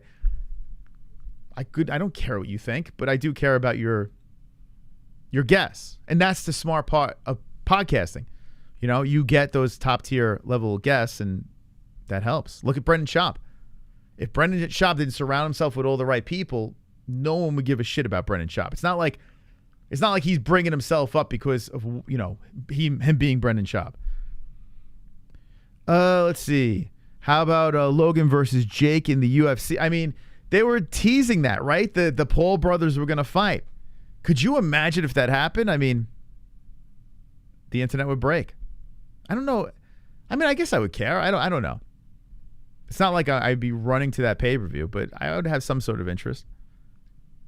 Razor Ramon. Oh, my God. Razor Ramon. Razor Ramon was someone, I remember when I was in high school. Yeah, we didn't talk about his death. That's crazy. What was his line that he used to say? And he slicked back his hair, he'd be all cool. I remember I had a friend in high school that would just be Razor Ramon. Like every time we would go to lunch, he was just in his Razor Ramon accent. I'm wrong about the Nelk Boys. Listen, Brewster, they're kids yapping about shit that's just like nonsense. They're just like, they're good business guys. There's no doubt about it. They're good business guys. I have nothing against Nelk. It's just like, did you see Steve will do it with the Trump podcast? He didn't say one word. As we were watching that podcast, I looked at Jesse. I'm like, my man Steve, he didn't say a damn word. Like, these guys are just nudnik kids that just kind of fell in the right situation, you know? But it's not like they're such, you know, intellectual thinkers. You know, it's just, they're just straight up kids. Something happens to this gold. Something's going to happen to you, Mang. Is that a line from him? It's crazy, right? Razor Ramon. And in the MMA world, too, I do notice this. A lot of people, I don't watch the Nelk Boys, but I don't hate on them. No, I don't hate them. I just said I respected, like, what they do. Like, as a brand, the alcohol networking with Dana White, I have nothing but respect for those guys. It's just not my cup of tea. They're not watching the MMA-Holes, so we clearly don't. You know, it's just not my thing. Not my thing. Like, would I like to work with them? Of course. They're fucking mega famous. Like, why would I not? But we pride ourselves on being completely honest over here. And when it comes down to, it's just not my thing. Like Steve will do it running around giving out money. That's cool. That's cool. Like, I think that's awesome what he's doing over there. And he seems like a cool dude. They all seem like cool guys. Nothing wrong with that. It's just, they're just talking about nonsense. You know what I'm saying? Yo, we're going to be smashing some bitches. Let's be serious here. Have you looked at the Nelk Boys? If they didn't have fame, if they didn't have that whole following from YouTube, they're a bunch of gremlins. They're literally the kids in high school that get bullied and picked on. You know, but somehow they're smart enough to pull this whole fucking rock star thing going, and now they're getting laid. Like, if you look at musicians, some of these musicians are getting laid and they're just nasty looking, but they're fucking rock stars, so they're gods. And that's what the Nelk Boys did. You put them in a regular social situation, they're just gremlin looking kids, you know? But anyway, let me move on. That's my Nelk Boy assessment. I mean, let's be serious.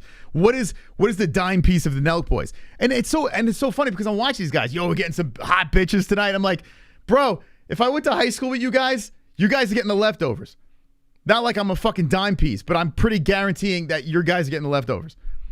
Like, what are we doing? Full send? What is this shit? Like, it's just like, it's like fucking, I don't know. It's bizarre. It's like fucking Revenge of the Nerds. I feel like I'm watching. It's crazy. Actually, maybe that's what the Nelk Boys are. The Revenge of the Nerds became cool, right? Maybe this is the modern day Revenge of the Nerds. Like, I'm looking at these guys, and these guys are like fucking, they're like a bunch of nerds. But they come up with the slogans, the lingo, they got the cult going, and bang, they're good to go. Good businessmen. I'll give them that. Smart kids. But let's move on. Why are we talking about the fucking Nelk Boys? Like what are we doing? Anyway, let's move. What other stories do we got? Spending all this time on the Nelk Boys. They got enough attention.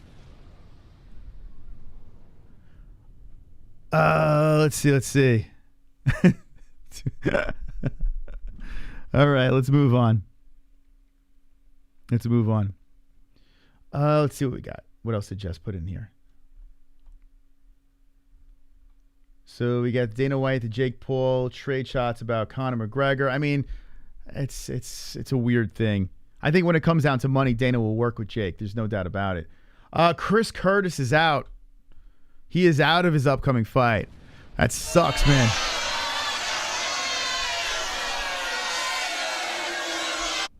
Nelk Boys are really odd looking. Yeah, that's what I was saying to Jesse. I'm like, it's a really weird, like, looking group of kids. Like one of the kids, Salim, looks like an ostrich. Stop dragging me back in. It's weird, man. Like, I'm like, what am I looking at? Steve will do it. Looks like the fucking guy in Labyrinth. The other guy, Kyle, his shoulders are up to his ears. I'm like, what the fuck is going on with these kids? It looks like they were like an experiment gone wrong. Chris Curtis, oh man, and Albert. Oh man, there's 2 out. Let's see, Duplessis now facing Anthony Hernandez at UFC 273. So it is a bummer, man. Chris Curtis apparently, actually, let's see if I can pull up his IG here. Let's see. Mr. Chris. Action Man. Here we go. What's up, everybody? I guess you guys have heard already. News broke that I'm out of my fight with Dricus. I guess I'll fill you in on what happened. Last Thursday, I was sparring. Nothing crazy. Everything normal. You know, I got to ask Chris. Hold on a second. I'm sorry, Chris. I got to ask Chris about this. His beard, and this is fascinating to me. I've seen people like this. The beard, if he didn't shave it, I want him to grow it all in. It goes into his eyes. I got to ask Chris the next time we talk to this guy. His beard goes from like the line over here. Like if he let this whole grow in, my man's a wolf. I thought I was a hairy son of a bitch. We need to get Chris back on and figure out how far can we let this go. Can he let this grow in as well? That'd be amazing. I couldn't stop looking at it. Nothing crazy. Everything normal. And I had that moment in the movies where the guy throws a punch and the guy throws a kick.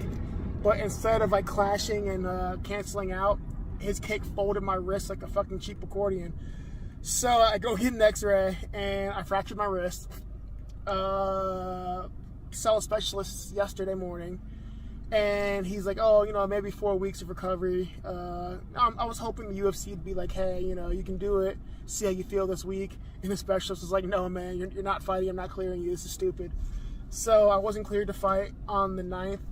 To everybody looking forward to it, I really am sorry. It's just a freak accident. To Dricus, man, I apologize. I was so looking forward to this. I asked for Dricus because the dude can bang. I thought this would be a fun fight for me, him, and the fans. Hopefully we can schedule it again at some point, man, or, you know, get back to it. Kick ass with Fluffy. I'll be watching. And everybody else, I will try to heal up as fast as possible. Sorry for taking one away from you guys, but hopefully I'll get another one back soon. I'll keep you guys posted, and take care. There we go. Chris Curtis. So there's the updates. That's a bummer, man. You know, I was really looking forward to making, you know, some more money on Chris. So the Action Man is hurt, fractured hand, and is out of his upcoming fight. So that's a bummer, man. This guy will take a fight against anybody. He don't give a shit. So that is a complete bummer. Chris out. Bilal Muhammad reveals how he went from potential main event again. What is this? Where's the rest of it? Let's see. Okay, Bilal Muhammad reveals how he went from potential main event against Khamzat Chimaev at UFC London to Vicente Luque rematch. Oh my God, it's a lot of shit. All right, Bilal. No one cares. But good luck. What am I going to read this whole fucking thing? I mean, Jesus Christ. Look at this. Bilal. Okay, that's great. You're fighting Luque. We move on. What would you rather have? Would you rather have Bilal versus Khamzat, or would you rather the Gilbert Burns fight? I still think I'd rather the Burns fight. I feel like it does more for Khamzat. I think I'd rather that. Wonderful, wonderful. Kainoto. This guy's excuse is full of shit. They pulled him because coincidentally there's a full moon the night of his fight. The world ain't ready for a fucking werewolf debuting in the cage.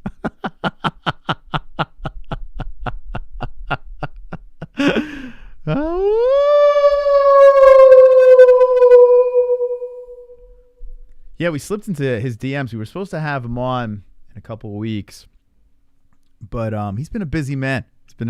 So maybe he's been avoiding our DMs because he's turning into a werewolf. It's possible. Sober Carl, do you have any insight on this? We have a lone wolf in the chat. We're going to have to go to our correspondent in the chat, the actual lone wolf. Sober Carl, if you're there, can you tell us, is this true?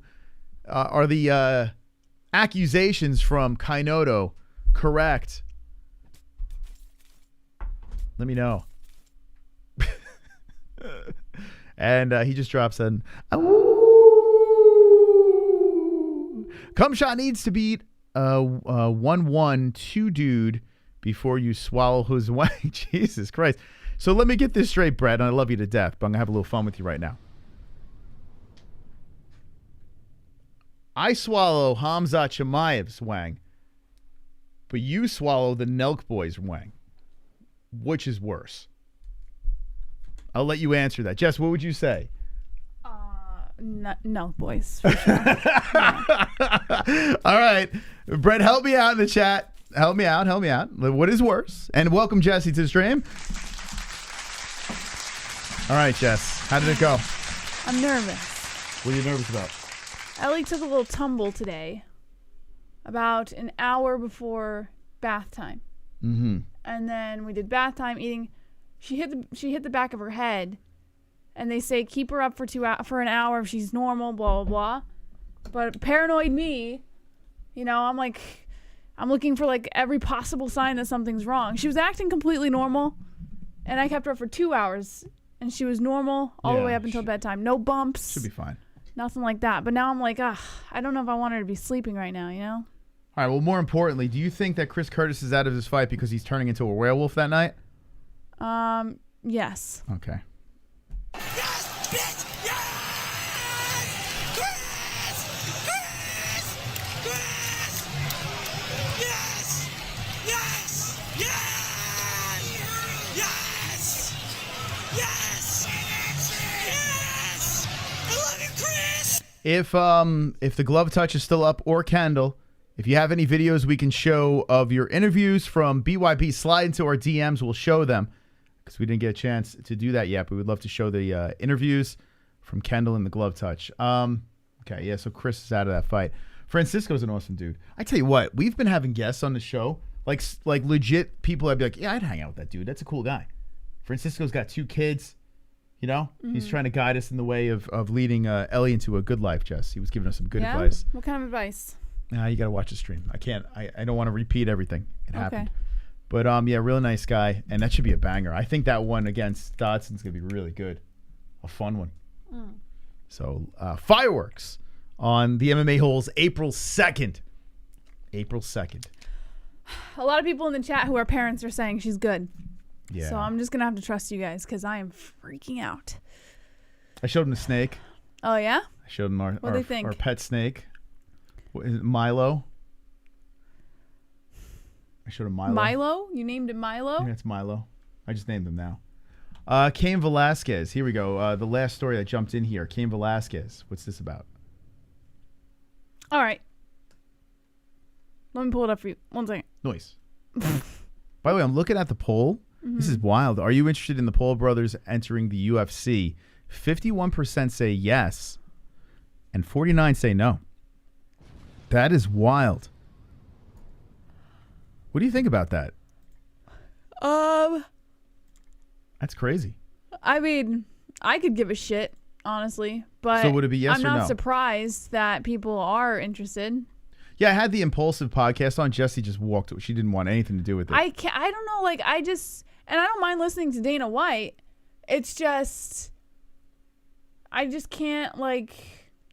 It's the meathead conversation. I don't know. Yeah, it's like something about the Paul brothers that just like it's just unwatchable to me. Mm-hmm. So what do you think about this though? Like it's kind of interesting that the room is split. Me personally, yes, I get you. Like there is a little bit of annoyance when it comes to the Paul brothers. Like it's just like, all right, can we move on? Like I keep on thinking that, especially now he's beating my MMA fighters. I'm like, oh God, get this guy out of here. But I would be lying if I didn't say a Paul brother in the octagon would be fun. Mm-hmm. You know, like against the. Well, of course, like for entertainment value, it's easy to be like, yeah, go for it. You know, like of course, all of us are gonna do that. But, and even people like me who aren't that interested in the Paul brothers, I'm still gonna fucking watch it for the entertainment value. But does it pique my interest so much that I'm like pushing for it to happen? No. So what would you vote in this poll?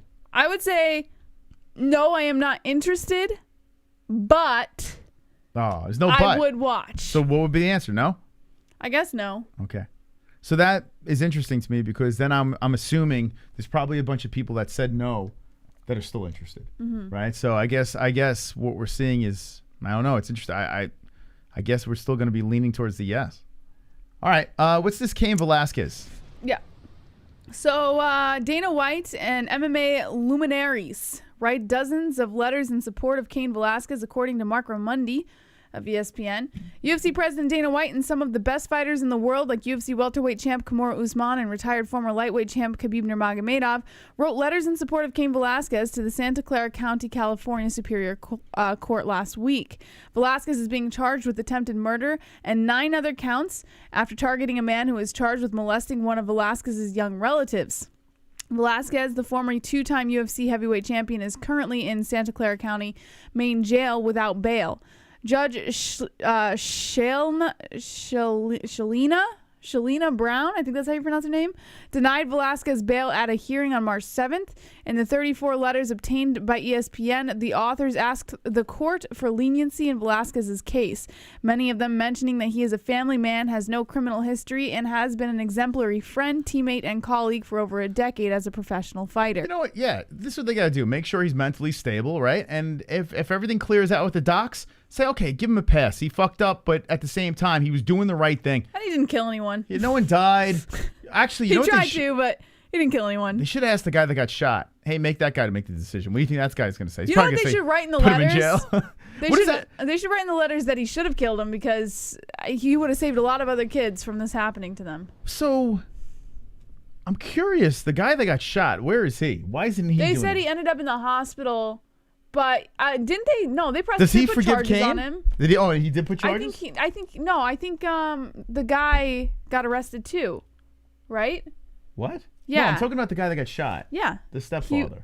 Not the guy that got shot is not the fucking pedophile. I thought there were only 2 people involved. No.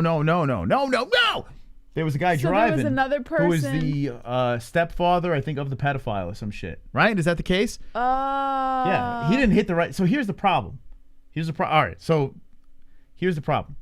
Cain Velasquez's motive was the proper one. Kill all pedophiles. I'm down with that. Wipe them off the earth. Let's terminate pedophiles. I'm cool with that. But the problem is when he was bucking shots on the highway and ramming cars, he missed and hit the driver, who happens to be the stepfather. Gotcha. So it wasn't the pedophile driving the car. No, he hit the wrong guy. So they're. I mean, now you're recklessly shooting.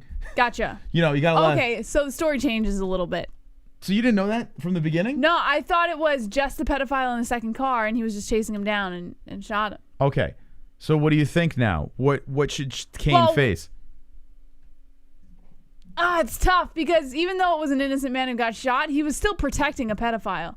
You know it's wild because when the night we were talking about this, we made it very clear that he shot the wrong guy, but you were so laser focused on the pedophile that you completely missed that key part of it. I don't know. Okay, it doesn't matter though. Like I don't know what the right choice would be now. It's weird, right? I say, listen. Well, yeah, if that guy's suing him, I don't know if he is. If you hit the road with the gun in your hand and you're looking to kill someone, no matter how right you are, you're probably willing to go to jail. I'm assuming. Mm-hmm. The mindset in Cain Velasquez, think about this. There is no possible good thing that's going to come out of this besides, there is. You take the pedophile out, the world's a better place, you're Batman. But, if you put logical thinking there, you're going to wind up in jail. You're going to do jail time. And if you kill someone, you could be in for a very long time. So I guess he's got to be understanding of this, right? Cain Velasquez has to serve some sort of time. Listen, at the end of the day, as much as I agree with Cain Velasquez's moves, because as a parent, I probably would have done the same fucking thing. Oh, yeah. I mean, like the everyone says that. irrational part of me would have done the same thing. But let me ask you this question. But we can't, it's not our job to take the law into our own hands. So as the rational part of me, obviously I think the court's going to see it that, you know, in the rational way, and he's going to have to pay his due diligence for what happened. I remember I was in a situation, didn't have to do with a pedophile, thank God. But it had to do with someone that was dangerous and he was affiliated to the mob, and he was scaring the shit out of somebody in a way that he was abusive to his girlfriend, right? And his girlfriend was best friends with my ex-girlfriend at the time, right? And we're trying to get her out of it, and then all of a sudden this guy shows up at my girlfriend's house, right? It was now my ex-girlfriend. And I remember I found out, I got in the car, and I just fucking drove there as fast as I could with a fucking, I don't know if you guys remember the nightstick that you would put that you put in your car, you know, like the steering wheel, you would like that. Whatever happened to the nightstick? What is it? It's called the nightstick. Like you put in there so it didn't steal your steering wheel, or you couldn't turn your wheel or some shit like that. I had that. It was the only thing I could think of to grab because I was literally ran to my car. The club, what was it called? It was the club. Anyway, that's an old contraption with my Benzie box. No, I threw that fucking club in the passenger seat, jumped in the car, and I was blasting like the most aggressive music, and I'm fucking flying there with all intentions on killing this guy. Like I literally was like, okay, I'm going to jail. I'm gonna fuck this guy up. Like that's what I was thinking the whole time, right? It sounds like you were just like, yeah. No, I'm dead serious. Like I was literally like, because this guy was a legit threat, right? So I'm like, what am I gonna do? So as I'm driving there, I'm saying to myself, I'm gonna kill this guy. This guy is attacking someone that I care about. This guy's gonna die, right? Like I like that was in my head. So now you amplify it. It's your daughter. You're in a situation like that. Wonderful. I can totally understand why Cain did it. Moss, my sources were correct.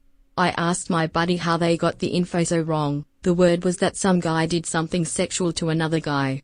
They just didn't have all the details. So yeah, I was mostly wrong, but that means just a tad bit right. No, it doesn't. Thank you. Thank you, Kainoto. The immediate thing jumps in there. It was a gay love triangle. I'm like, wait a second. But yeah, all right, I see your angle, but Jesus. Wonderful.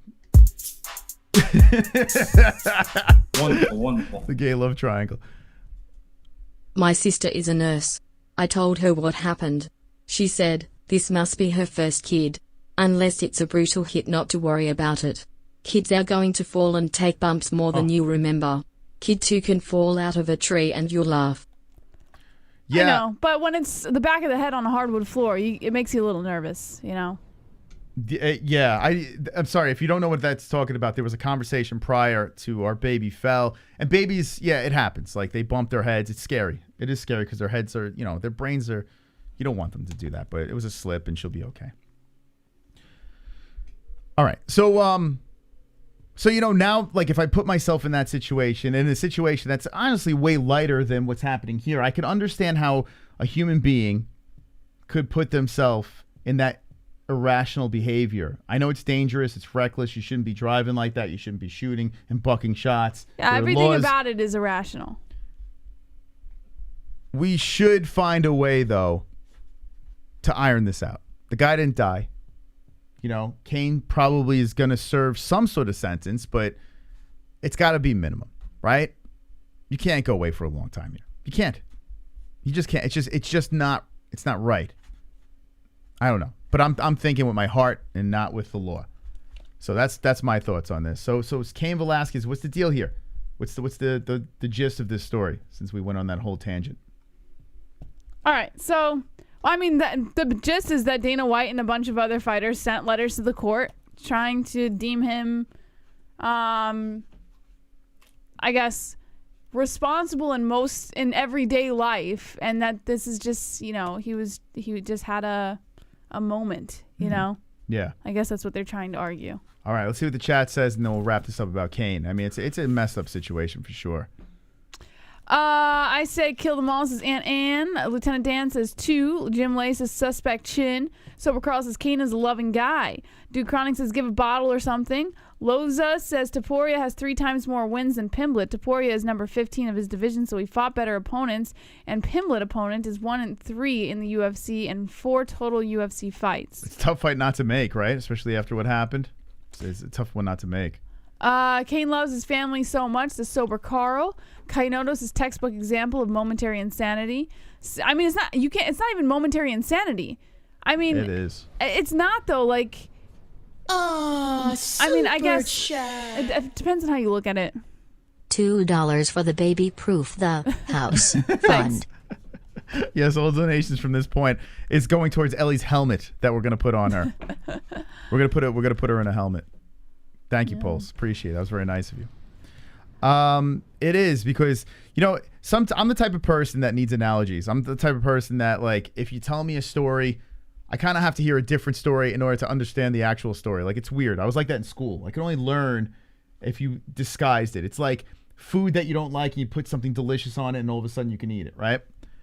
In this situation, if I put myself mentally in that spot, which is not even similar, but I can put myself in a bizarre, irrational mindset, I could only imagine amplify what Cain was thinking. Yes, you have to get the gun. You got to get in the car. You got to find the guy. You got to ram the car. You got to buck the shots. Like, there's a lot of things that happens, but your heart is pumping.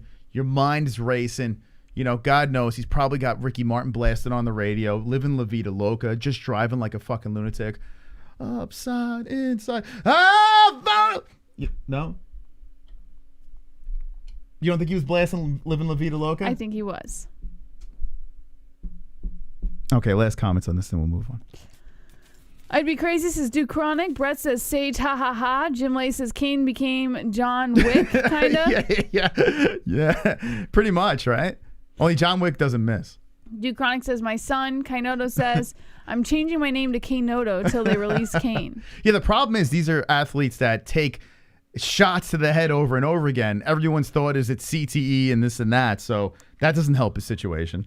Well, if it was CTE, then don't. Well, then I guess it does help. Yeah, it helps. Yeah. But I don't know. It's just a bad look. Cain didn't took the right decision. Sadly, now he's facing 25 years in prison, says Loza. Silent Gamer says thanks again for a great show. Drunk Savage says Cain should have used the pit maneuver. Pulse Reloaded says Cain was like Samuel Jackson in changing lanes. Has anyone in the chat ever been in that situation, that mindset? Have you? Where someone was hurt and you are rushing to a situation where you're clearly going to do something very like your intentions, not like you did anything bad, just your intentions were to completely fuck something up, like do something very irrational. No, I don't think so. That's like, great. I mean, I've had situations where like a loved one was in a bad spot and like I could do something about it, but I've never like irrationally set out to do something horrible. Yeah, I've been in it a couple times. I'm thinking about it, but thankfully I never did anything. It's got diffused before it got bad. A lot of times, like when these situations arise, it's because someone was already irrational or someone was already crazy. So why add fuel to the fire? Like you need a rational person to help figure out what to do. You know? So I don't know. Not that easy. As irrational as I am in my everyday life, I feel like in situations like that, I would probably be the most rational. I've seen you in rage. Think about this. Have you ever had road rage? Nah. You've never had road rage? Not really. Well, you never really drove. If you think about it, I like did. I know, but it was limited, right? How many years? Before I moved to New York, I was driving for years. How many is years? 2? No, I was driving since I was 15. So I was like, yeah, not much under the belt. I don't know, 7 years, something like that. Yeah, hopefully you never have to. I'm not saying it's not like a badge of honor to be like that. It's actually good to not be like that. I think it's embarrassing, honestly. Like, well, listen, don't take pride in being that fucking idiot. You know, I never took pride in it, and never. In fact, I got a pit in my stomach just even putting myself in that situation. You know what I'm saying? Like, it's not. You don't want to be in that mindset. You never want to be in a situation where you're willing to kill somebody. You don't want to be in that situation. That's not pride. It's not me like fucking puffing my chest No, I'm saying out. like telling the story as, you know, with like this wrong. badge of honor, you know, like. It's not a badge of honor. It's not. But I'm asking people because I'm curious. Here's the thing. Like, I'm always interested in like when people are at their lowest of lows, or in moments of insanity, what is like? How do you think about it in hindsight? Like, I think you only grow from situations. You know, I've been in irrational states. Like, if that counts. I've seen. Yeah, Yes. like if I'm really, really angry, like if you got me there, I can be extremely Were you irrational. gonna kill somebody though? No, but like you feel that rage. Yeah, you know. it's different though. That is a little different. I you don't think want. I don't think I've ever wanted to like willingly kill someone. I mean, that club was going through this guy's head. The club. You ever see it? Here, let me show you the club. It was literally the best. The best part about it is you could really hurt someone with it. And I think that's why it's not a thing anymore. Hold on, just the club. You never heard of the club? It's probably in the 90s, right? The club. Images. Here it is. Oh, I've seen this. Yeah, it's the club. Here it is. See, imagine getting hit with that thing. That was like, it was more a weapon than actual protecting your steering wheel from someone stealing your car. I think I'm going to buy one. They still sell them, Brewster? All right, I got to get one. We got to get clubs. We got to get MMA-Holes clubs, right?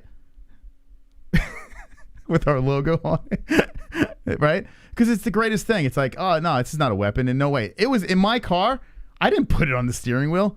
I had it in the fucking seat ready to hit somebody. Like, that was the mindset. So what happened when you got there? You never told that story. He wasn't there. Oh, Yeah, he wasn't there. so if he was there, you He think he left. would be in prison right now? I don't know what the fuck would have happened. Honestly, I don't know what happened. I don't know what happened. You would have to ask my ex, and she would tell you. But she knows the state I was in. I was like, I was in another fucking place. It's crazy. Why? Do you do you ever mean, why? do you ever look back and think like how you could have This guy was beating the shit out of women. Yeah. Beating like I'm taking their head and bashing it against things. Yeah. This is the kind of guy he was. What do you mean why? Like, I mean, No, I'm saying like do you ever like look back to that moment and think like I could have handled it differently, or do you think you always no, would I have probably would handled have it the handled same? that the same. Yeah, I probably would still. Like, here's the thing. There's certain things in life you just don't do. And when people cross that line, there's like a switch that goes off. I think most guys. I think men are more prone to irrational behavior than women, though. Like, women can get angry and irrational, but I'm saying, like, to go out and, like, want to hurt someone, I think that's more of a male thing. Not that women wouldn't do it. I'm just saying, like, I think men are more inclined to do something like that. No, Brett, she actually hung out with her. Like, that's all water under the bridge. That's, like, all a whole different situation. Like, if Jesse texted her. I don't give a shit. Yeah, What like, the we're fuck? cool.